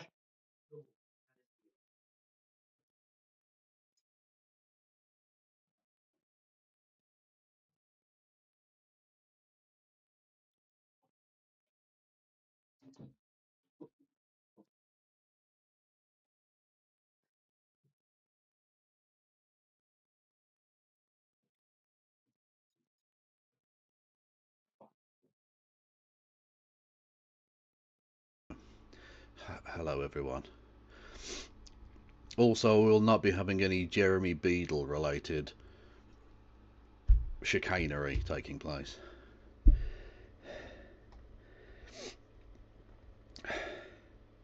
What happened to the chat box? Hello. Hello everyone. Yes. Hello everybody, how are we all? Are we well? Is that working? That is working, okay. Let us not waste any time. Sometimes may be good, sometimes may be shit. Thank you. Feel better soon, Kevin. Thank you very much, Wayward Historian. You are the only reason this channel even functions. God bless you. Yes. Let us not waste any time. 20-minute intro. It was 6 minutes. I can literally show you, you knobhead. I will not have this. I will up with this. I shall not put. Look, session has been going 6 minutes 50. Suck a ding dong. Anyway, right, we're doing nothing but positive vibes tonight. Okay, we're not. No. Stop this. All right, positive vibes.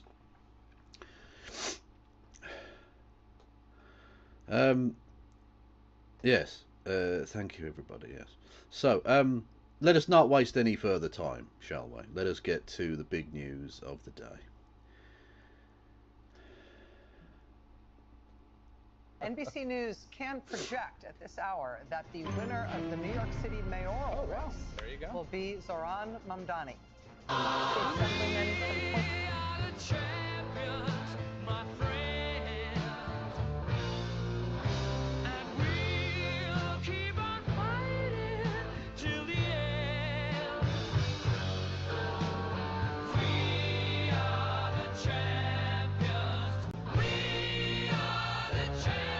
This is definitely getting copyrighted to fuck now, lads. I'm not making a fucking penny out of it. You're having a laugh. Anyway, fuck yes. Go on, lad. So round one. So basically, what I'm going to do is take the piss out of some rightoids, because it's rare. It's rare we get anyone decent elected ever for anything. So it's nice, you know.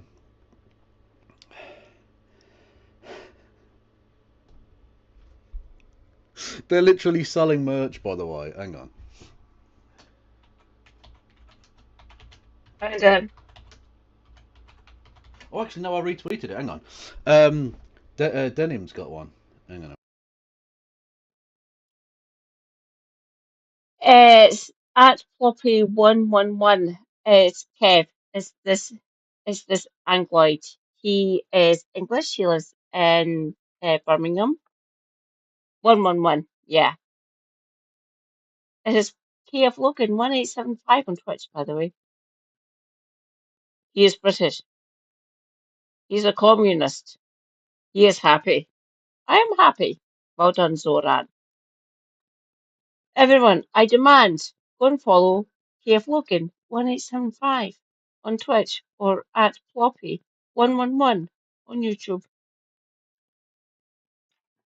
Please be Kevin. He'd be awesome.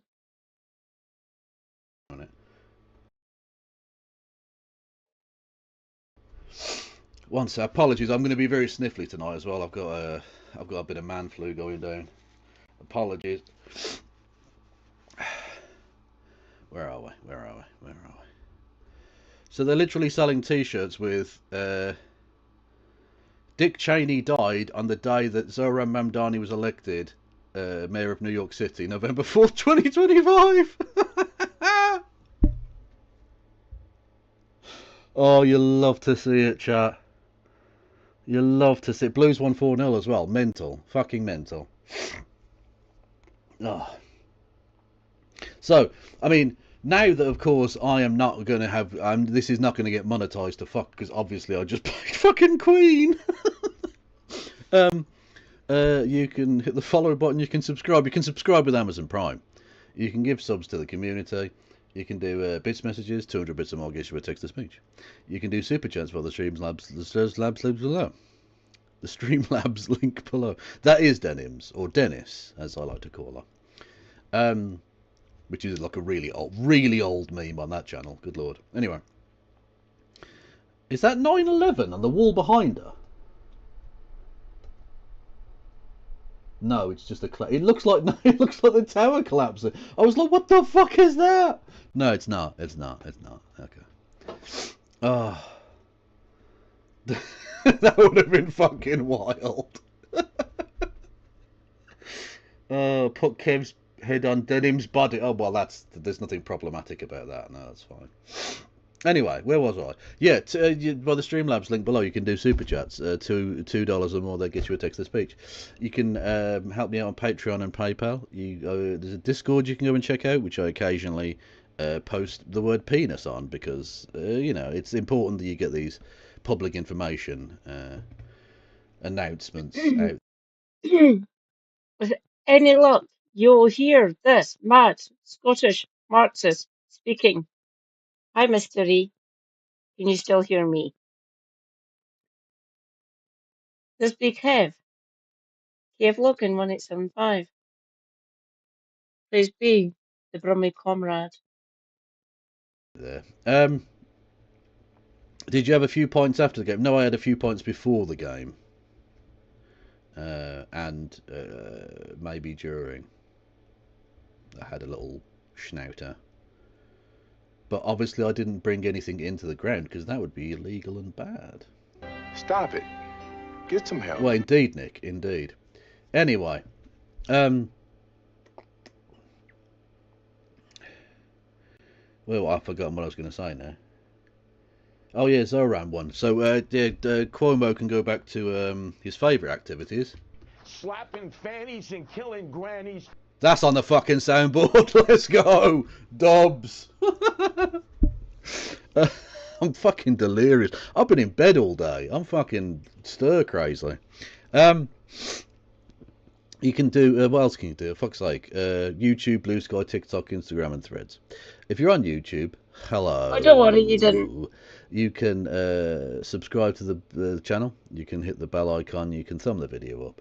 You can do memberships, 99 pence a piece.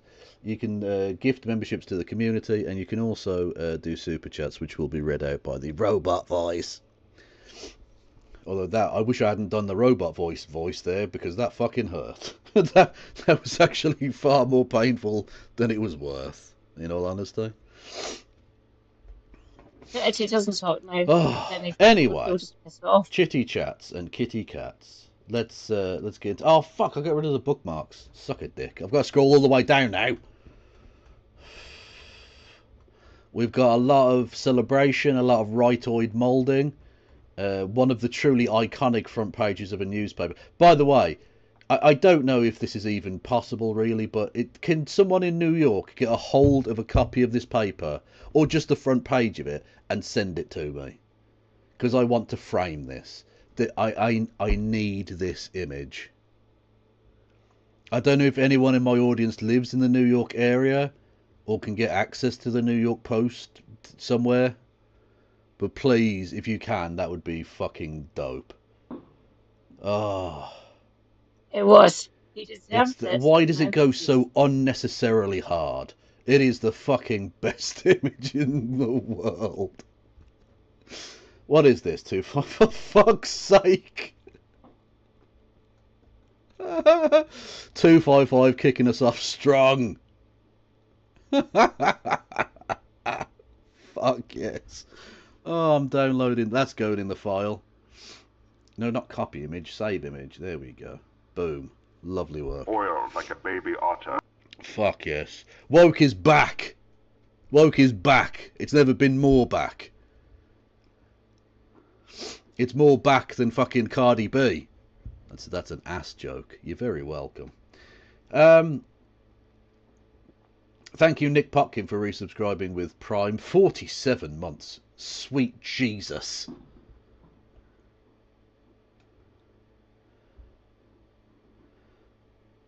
Hassan Piker appears on the live news as Take On Me plays. Okay. Let's have a look. There we go. Oh, well, that's... Again, I mean, does it even matter at this point? Given that I literally... I'm not making a penny out of this. There's no fucking AdSense on this one.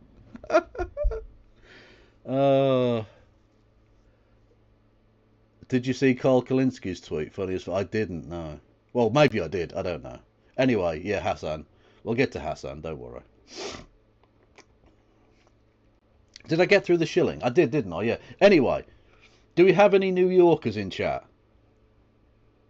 Do we have any New Yorkers? I forgot. Being sold on eBay for 20... I'm not paying $27. How much is that fucking newspaper? $2. I'm not paying $27 for that shit. I was basically hoping you would send it to me for free. If there are any you New Yorkers who can spare $2, you know what? I'll even pay the fucking postage and packing. Which is probably going to be more than the fucking newspaper cost. They didn't play Who Let the Dogs Out when Hassan came on. Who shut the dogs out? Who. Oh. I used to live in northeast New York. Well, that's of no use to me, is it now, Dingus? We're on a hype train. I didn't even fucking know. Thank you, Fuzzmos, for gifting us up. If we get to level 2 of the hype train, I will finger Andrew Cuomo's career because it's fucking dead. Oh, let's go.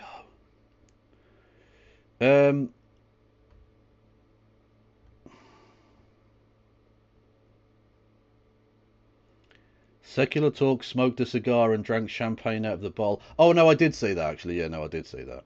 Yeah. Thank you. Honestly, someone needs to get this image and like make a poster out of it, because you'd get plenty of leftoids who'd buy this shit. I'll get back to you on that. Kev, if you want, I can print that image onto an A4 sheet and send it to you. No. What? Just checked again. It's £92 plus £19 postage. Oh, that's mental. New York Post, you are a shithouse. Someone needs to put this on a fucking t-shirt. I mean, you probably get sued to fuck, but like, I don't give a shit. Someone needs to print this. For shout. I just downloaded a free PDF. Put it on a t-shirt and send it to me, 255. That would be fucking amazing. Anyway, yes, if you want to help me get to the next level of the hype train, bits and subs and all that shite. That's how you do that. And thank you, Carl Brown, for the membership on the Anchobes. Anyway, where are we? Still scrolling. Still fucking scrolling. Still scrolling. Okay, oh, come on now. Still scrolling. Oh, there we go. That was the cute kittens from last night. Right. I'm on stream. Finally got there. I thought the UK wasn't sending or receiving post from the US due to tariffs. I don't think so. Sleepy all of a sudden. I need to get this done before tomorrow.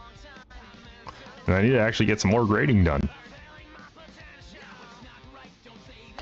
Hello, Mad Cat. Everyone go and follow Mad Cat. Immediately. Tibbles, are you chewing? Otherwise, something. I don't know. I'm too ill, chat. I'm too ill, okay? I don't really have an illness based again. No. Anyway. Get the fuck like him not play me. No, I don't like it when you do that. Hey! Hammers from the internet. Hello there, my friend. Welcome in, one and all. Ladies and gentlemen. What's up? That's what's up. That's what's up. That's what's up. Everyone go and follow James from the internet. We are about to look over some of the premium copium abuse. I don't think that's what they're actually saying, if I'm being honest. Hang on, we'll turn that off for a second. You don't need to hear that. Thank you, everyone. If you're new here, hello there. I'm Kevin Logan, a socialist from the UK, who is fucking ill. I'm very ill. But if you hit the follow button, I will be not ill at some point, hopefully. The causation does not necessarily equal correlation, but suck it.